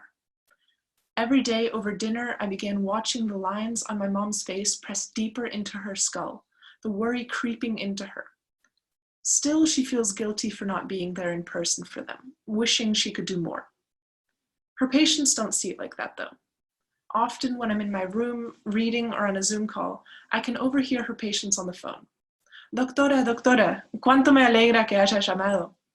They're overjoyed to hear her voice, to feel how much she cares.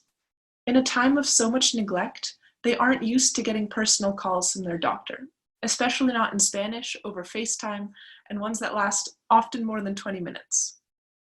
For them, it's the kindest gesture. For my mom, it's what she needs to do, and for me, it's a wake-up call. It's a stark realization that COVID doesn't have just one face. Inside the small bubble that I call my home, COVID is a nagging worry and an occasional stress factor. But for countless frontline communities, COVID is an invisible and inescapable plague. Without sufficient information, resources, or say in the matter, people in lower income communities like Chelsea are yet again the ones paying for mistakes they didn't make. When I call my dad or my step-siblings who live out in Newton, COVID takes on yet another face. For them, the biggest stresses of COVID are the mandated precautions, the inability to go to school, to eat out at a restaurant, to see their friends, or to stay active. Part of me is jealous. After 5 weeks of being isolated together with my mom in our small Boston apartment, I'm dying to go outside.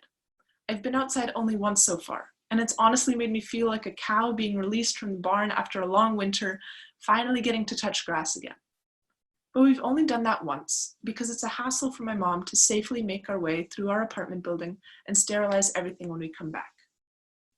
She does it every time she goes to work, but with me, she won't risk the smallest potential for infection. I tell her that I'm likely safer than she is, that I'm young and that I'll be okay. But she sees and hears from her patients what I don't hear. She knows how evil this disease can be.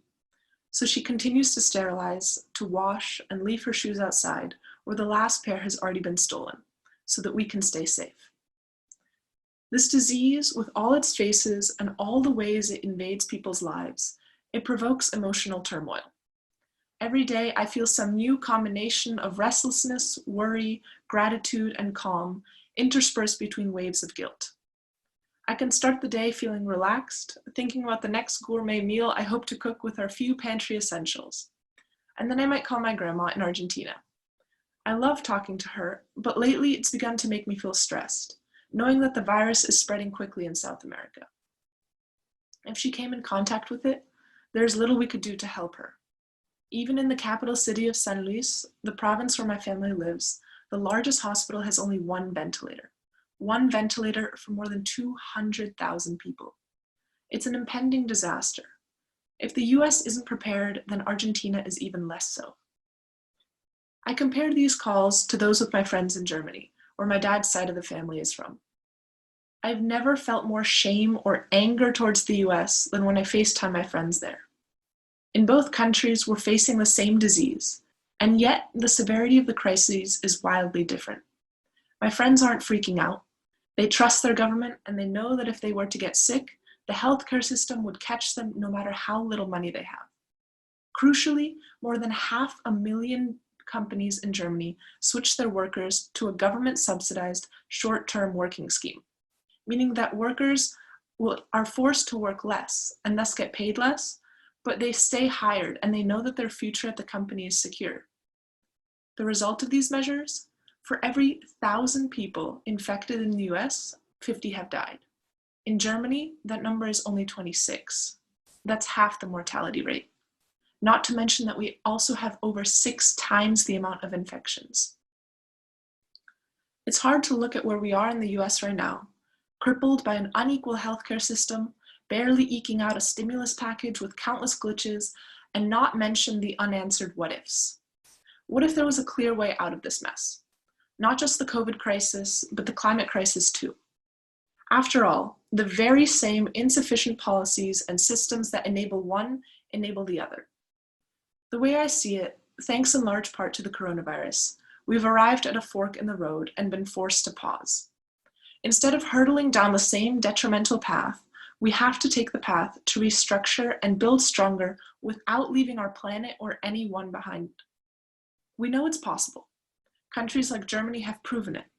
And now we have the chance with the People's Bailout and a Green New Deal. Because of coronavirus, we've already done what Green New Deal deniers said we couldn't. We've abandoned the status quo. We've greatly reduced our reliance on fossil fuels. We've stopped flying, we've stopped driving, and we've managed to stay connected with another. We also know that even once we loosen stay-at-home restrictions, our normal lives will still be nowhere in sight. And that might be a good thing. A Green New Deal is the only option that will aid all Americans and the climate equally. And this current standstill, this time for reflection and reprioritization, can make adopting it easier. The coronavirus has also exposed another important reality, that our country depends far more on the work of marginalized and underpaid citizens than the work of the wealthy few. This has been true since the foundation of the country, but never been reflected in legislation. With every passing year, minority and low-income groups are further marginalized and deprived of safe working conditions, medical care, and countless other human necessities. Only a People's Bailout will provide immediate and long-term recovery. For years we've needed this, but now the COVID crisis has made it undeniable. When politicians struggle with how to recuperate and rebuild, we'll stand behind the People's Bailout, fighting for a just path to a stronger and more equitable democracy. And until politicians realize that there's no future left in fossil fuels, we'll stand behind the Green New Deal, fighting for our futures and a cleaner, safer world. For me, my mom's work has become a wake-up call. It's made me realize that we are not the country the world thinks we are, brave, resourceful, and pioneering. Our bold foundational promise for life, liberty, and the pursuit of happiness feels empty and ironic, as we let so many people struggle silently with the many ramifications of this disease. It does give me hope, though. With so much destroyed, the imperative need for a People's Bailout and a Green New Deal is laid bare. And in this process of rebuilding, we have an incredible opportunity. Let's stand firmly behind what we believe in, what will heal this country, and make sure that our demands are heard loud and clear. Thank you. Thank you, Clara. Thank you so much for sharing that with us. Everybody, again, let's give a hand to Clara. And up next, we've got another speaker who is a co-lead of Sunrise Lexington and the Special Projects Co-Director for March for Our Lives, Massachusetts. Here's Kavish up next to give us our next speech. Whenever you're ready, Kavish. Hello. Hi, my name is Kavish Pathak. I'm from Lexington, Massachusetts, and I'm scared. In 6th grade, we first learned about climate change in science class. I always thought it would be okay because adults will handle it, because I was raised knowing that adults will do anything to protect young people. I don't remember much because it was so long ago, but all I know that I was wrong. In 7th grade, Hurricane Harvey hit Houston, and my grandparents only lived 20 minutes away in Sugar Land, Texas. Calling them and hearing that area was not going to be hit hugely by the hurricane was a sense of relief at the time for both me and my family. This was the year young people also began protests and demanded action by the government on a variety of issues. This inspired thousands of people to take action, including me. I remember my first walkout. I felt powerful. I felt like I had a voice, and it has made a huge effect on who I am today. This started organizing for me and has allowed me to meet with leaders of movements and has motivated me to stay in the fight. In 8th grade, the Democrats took back the House, and I finally thought something would change. But I was wrong. For a lot of issues, it did. Issues like gun violence prevention and more were brought up in the House. And when the Green New Deal was proposed, I thought the same thing would happen. But no, No action was done, and I was outraged, along with young people across the country. 8th grade is supposed to be the last year of freedom, the year where you hang out with friends, listen to music, and just enjoy learning it before you go to high school. But instead, we had to take action due to the inaction of Congress. In 9th grade, I was done trusting people in Congress due to this inaction. It is clear that young people are under attack, and we must fight for our future by calling BS and electing Green New Deal champions that will fight for us and not fight for the fossil fuel industry. If we continue our work in demanding action from our politicians, if we continue striking, lobbying, and so much more, we will continue to pressure politicians, and we will win a Green New Deal that will save our planet, create millions of good-paying jobs, and address income inequality.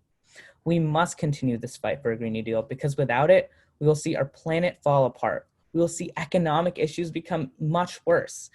We will see millions of people forcibly displaced from their homes, and so much more.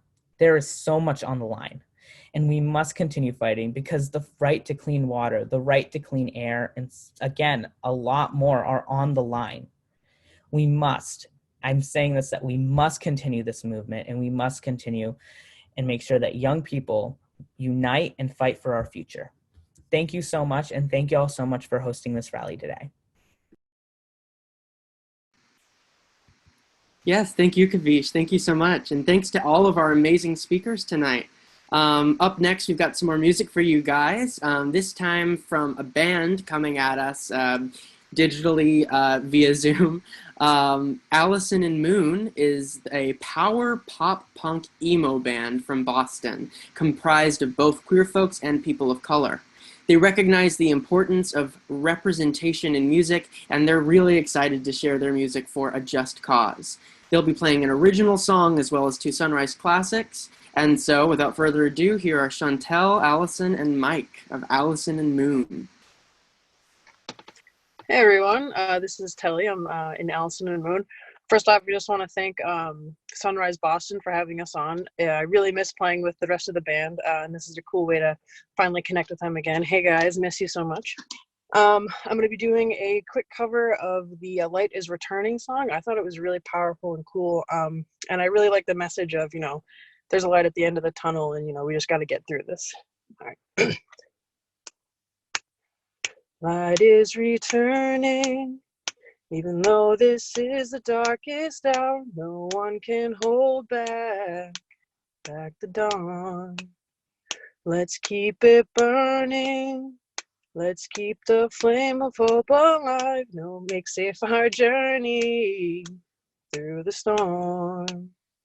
And as we're striking, we will be standing side by side, our generation on the rise. Light is returning, even though this is the darkest hour, no one can hold back the dawn. Let's keep it burning, let's keep the flame of hope alive, make safe our journey through the storm. And as we're striking, we will be standing side by side, our generation on the rise. Light is returning, even though this is the darkest hour, no one can hold back the dawn. Thank you guys again so much, and here is Allison.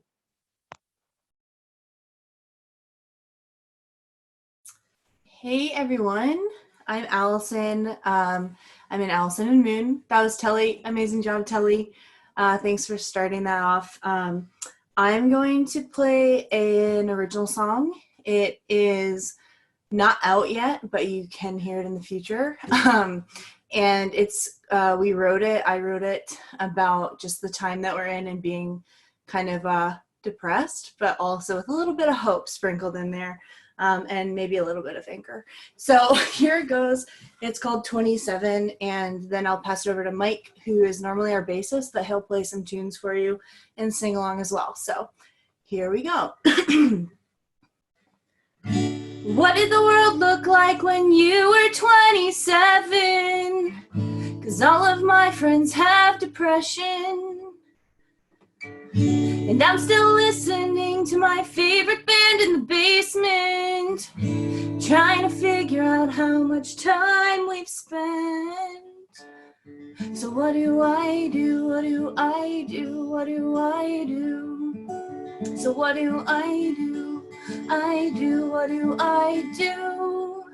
When this world wasn't really made for us, shut up, hold on, someone listen, tell me there's another way, 'cause I don't really want to be a part of this end.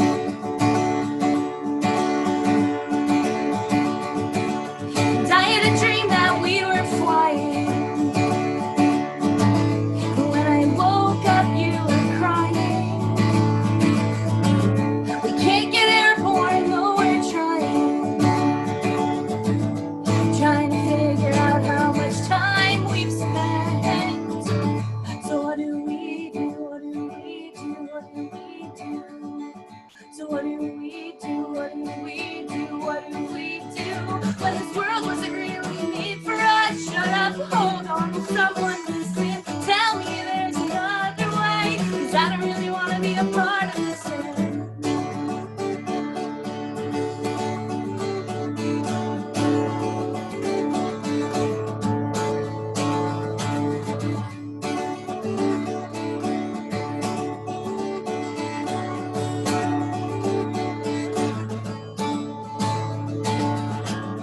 Our lives are songs that you can't sing. You are the one that clipped our wings. 'Cause this world wasn't really made for us. Shut up, hold on, someone listen. Tell me there's another way, 'cause I don't really want to be a part of this end. This world wasn't really made for us. Shut up, hold on, someone listen. Tell me there's another way, 'cause I don't really want to be a part of this end. That's it.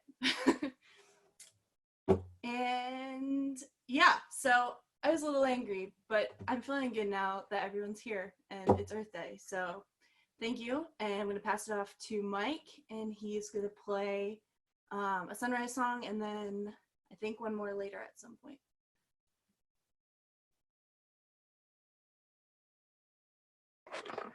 Hi, I'm Mike. I play bass, and I'm gonna play "We Gonna Rise Up." And I stole my roommate to do this with me because it was easier.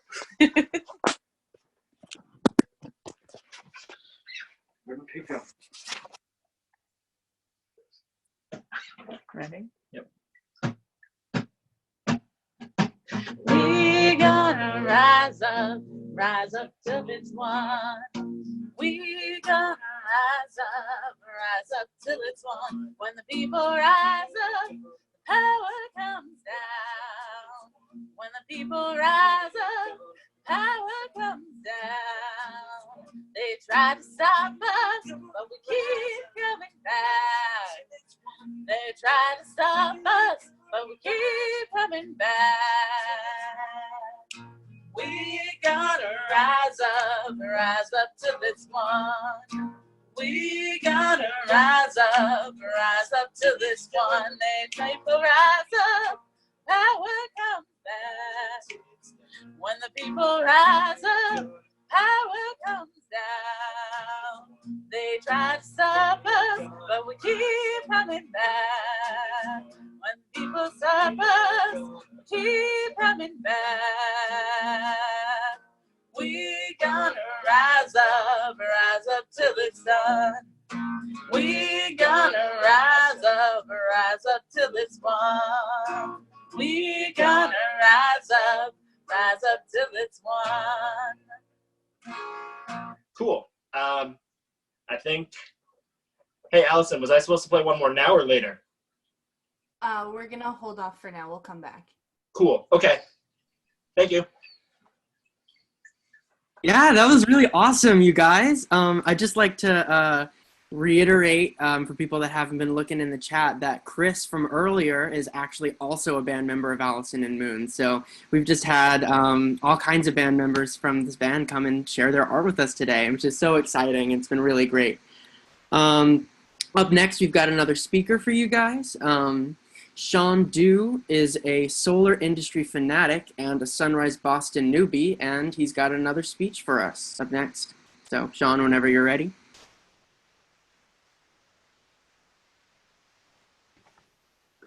Hey everyone, thanks for having me. Super exciting to be able to take part in this and celebrate Earth Day with you. So Michigan is a place many people associate with the Great Lakes, but it's where I call home. 3 generations of my family have been born and raised there. My mother grew up in Hudson, Michigan, a small town in the middle of the state, the youngest of 8. My dad grew up along the coast in a blue-collar town called Monroe, Michigan, where he had 2 younger brothers. As a kid, we spent a lot of time with my dad's family. I can still distinctly remember the same KFC we would stop at every single time we drove to my grandparents' house. My grandparents actually lived less than a quarter of a mile from Lake Erie. It's a body of water that has a long history of environmental abuses from the local nuclear power plant and manufacturing facilities. It's the same body of water my family drank from, visited, and played in almost every single day. And as I got older, my family suffered a variety of hardships, too specific and concentrated to be coincidental. One uncle was diagnosed with cancer at 3 years old. The other uncle was born with Down syndrome. My grandmother died of breast cancer, and my father was diagnosed with Parkinson's disease. For those of you who don't know what Parkinson's is, it's a neurological disease that eats away at the brain tissue. People often slowly lose motor control and can forget who they are. There's no known cure, and my father will die from the disease. He was diagnosed when I was about 10 years old after he lost his job at the local post office due to him being unable to keep up with the demand of his route. Unfortunately, today, that same power plant is there, the same one that he grew up with, and it's the 14th highest mercury polluter in the entire nation.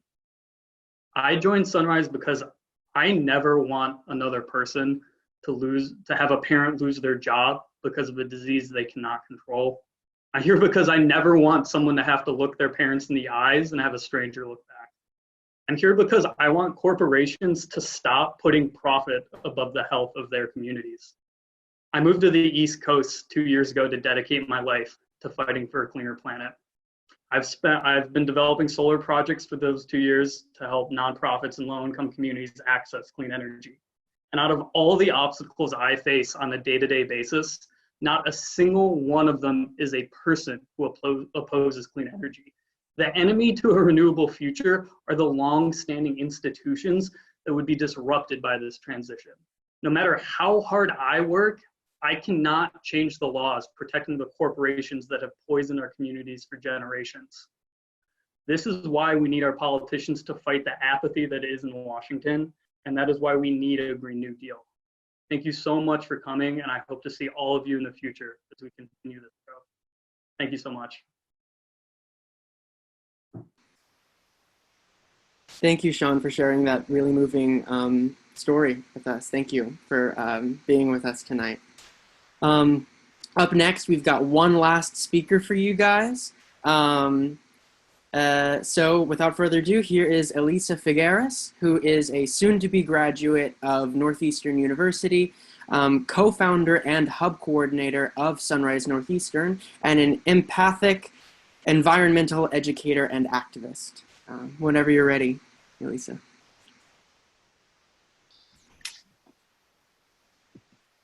Hey everyone.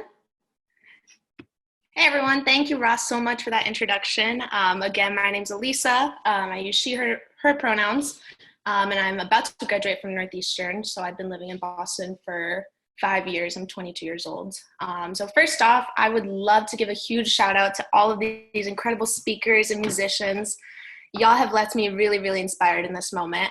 And I also want to acknowledge everyone that's here watching this live stream today, whether you've been organizing for decades, or whether today's your first Zoom call with us, I could not be more thankful to be in this movement for climate and environmental justice with all of you.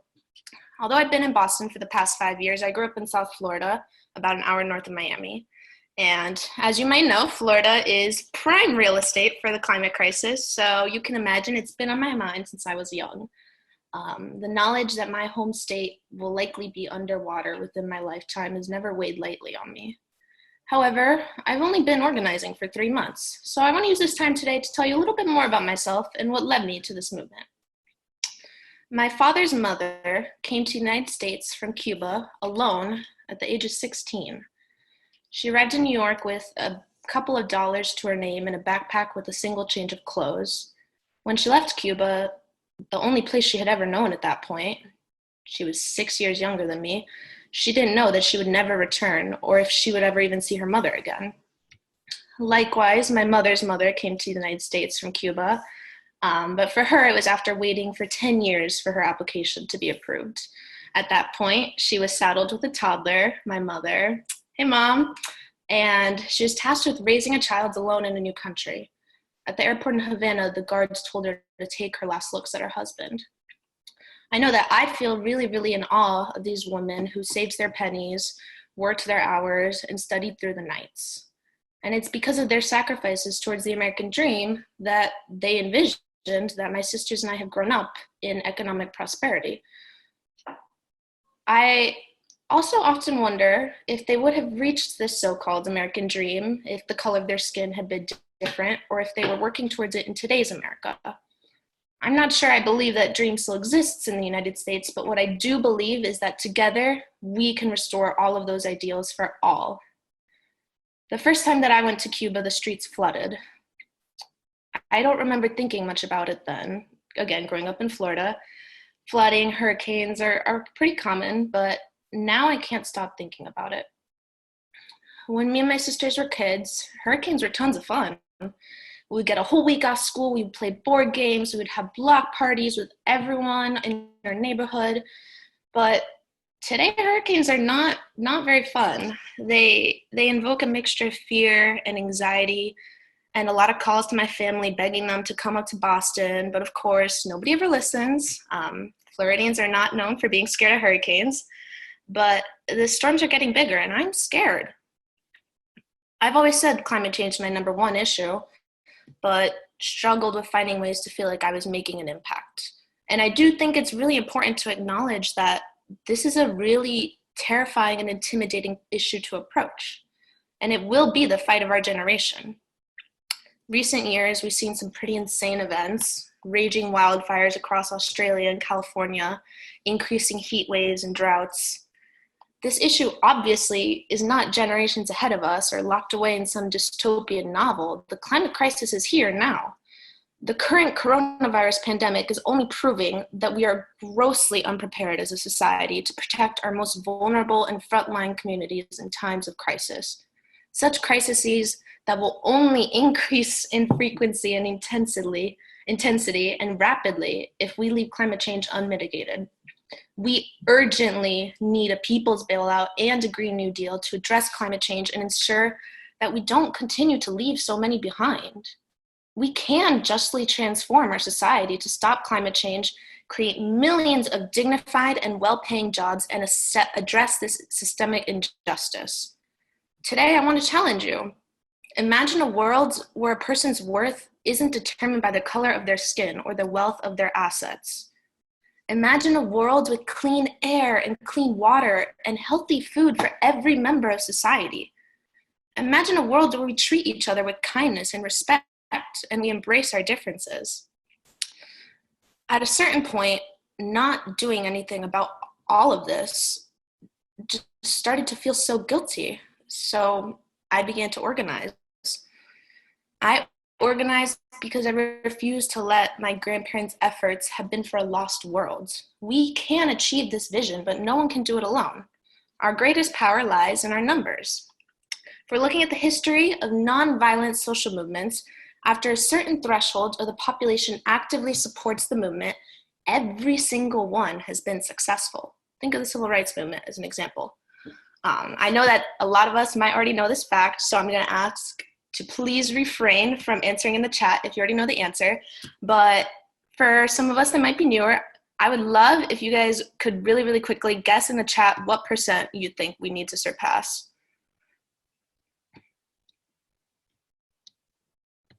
Okay, I'm seeing 50. It's less than 50. Give you a hint. Any takers? 20, less than 20. Also less than 40. Okay, a little bit more than 1, less than 10. It's 3.5% of the population. So when 3.5% of the population is actively mobilized, every single nonviolent social movement in the United States has been successful in implementing change. Right now, that's 11 million people. Doesn't that already begin to give you so much hope? We are in a truly unprecedented moment in history today as we celebrate the 50th Earth Day, 50. There has never been a clear case for Medicare for all, for a people's bailout, for a Green New Deal with the crisis that we're experiencing right now. How our nation responds to this crisis will set the stage for our responses to future crises, those that the climate crisis is going to bring. As a movement, we must come out of this moment strong and ready to take action. So today, I stand here with an ask for all of you. 3 months ago when I joined Sunrise, I was terrified. I had absolutely no idea what I was doing. And that's okay. Now, I have never felt more hopeful or more empowered to work towards good and just change. So starting today, I hope that you will all consider joining this movement so that we can make every day not only Earth Day, but People Day. There is a lot of work to be done to address the climate crisis and the systemic and institutionalized racism and oppression in our society, but together we can do it. We are the writers of history, and I can't wait to see everything that we achieve together. Thank you. Thank you, Elena, and thanks, Sean, as well, for that. Both of those really moving speeches.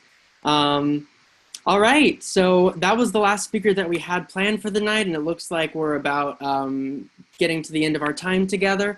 So real quick, at the end of this time, I think I'm going to have Mike come back on and play us out with one more song, and then I'll be back later on just to close things out and say goodnight to all of you guys. But Mike, whenever you're ready, you can go right ahead.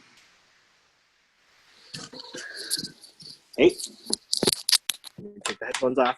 Here we go. One more with my roommate. New thing again, sorry. So this is American Idiot by Green Day. Because, yeah. Because, yeah. Go.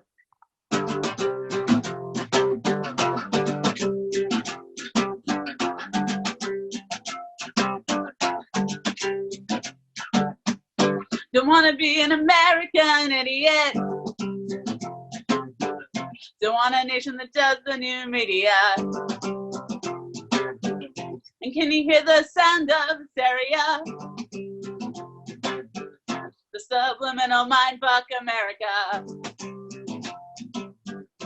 Welcome to a new kind of tension all across the alien nation, where everything isn't meant to be okay. Television dreams of tomorrow, we're not the ones who meant to follow. It's not enough to argue. Woo! Well, I'm here on the brand new America. I'm not a part of the redneck agenda. Now everybody to the propaganda. And sing along to the age of paranoia.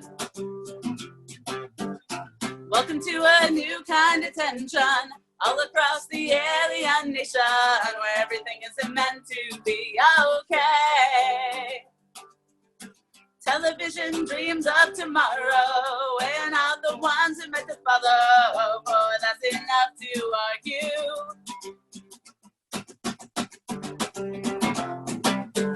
Don't want to be an American idiot, one nation controlled by the media. Information age of hysteria, it's calling out to the idiot America. Welcome to a new kind of tension all across the alien nation, where everything is meant to be okay. Television dreams of tomorrow, we're not the ones who meant to follow, for that's enough to argue. Woo!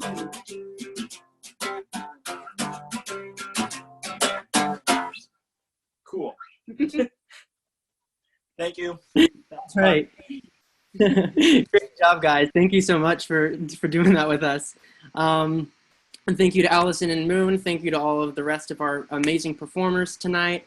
Now, obviously, this Earth Day is a change from our usual organizing to call for all of these changes that we are calling for. You normally see Sunrise storming the streets, screaming our demands, and standing together physically, usually in the Massachusetts State House. But for now, we've come together virtually tonight to reiterate our demands for a just recovery, which are 1, a people's bailout, 2, Medicare for all, and 3, a Green New Deal. But this is not the only fight we have in us. We're calling on all of you to join us in the streets because we will be having rallies and striking as soon as it is safe to do so again. So thank you tonight to our wonderful speakers, to our teach-in leaders earlier today, and to everyone who came together to make all of this happen today and be the best Earth Day I've ever had. I'll be sure to see all of you out there as soon as possible, but in the meantime, thank you for showing up tonight and sharing this virtual space. Good night, everyone. Stay safe and keep pushing for a just future. In the meantime, as everyone logs off, I'll share my screen and show the link to the sign-in page again for anybody that didn't get the chance to sign in. But yes, thank you all for sharing your time with us tonight.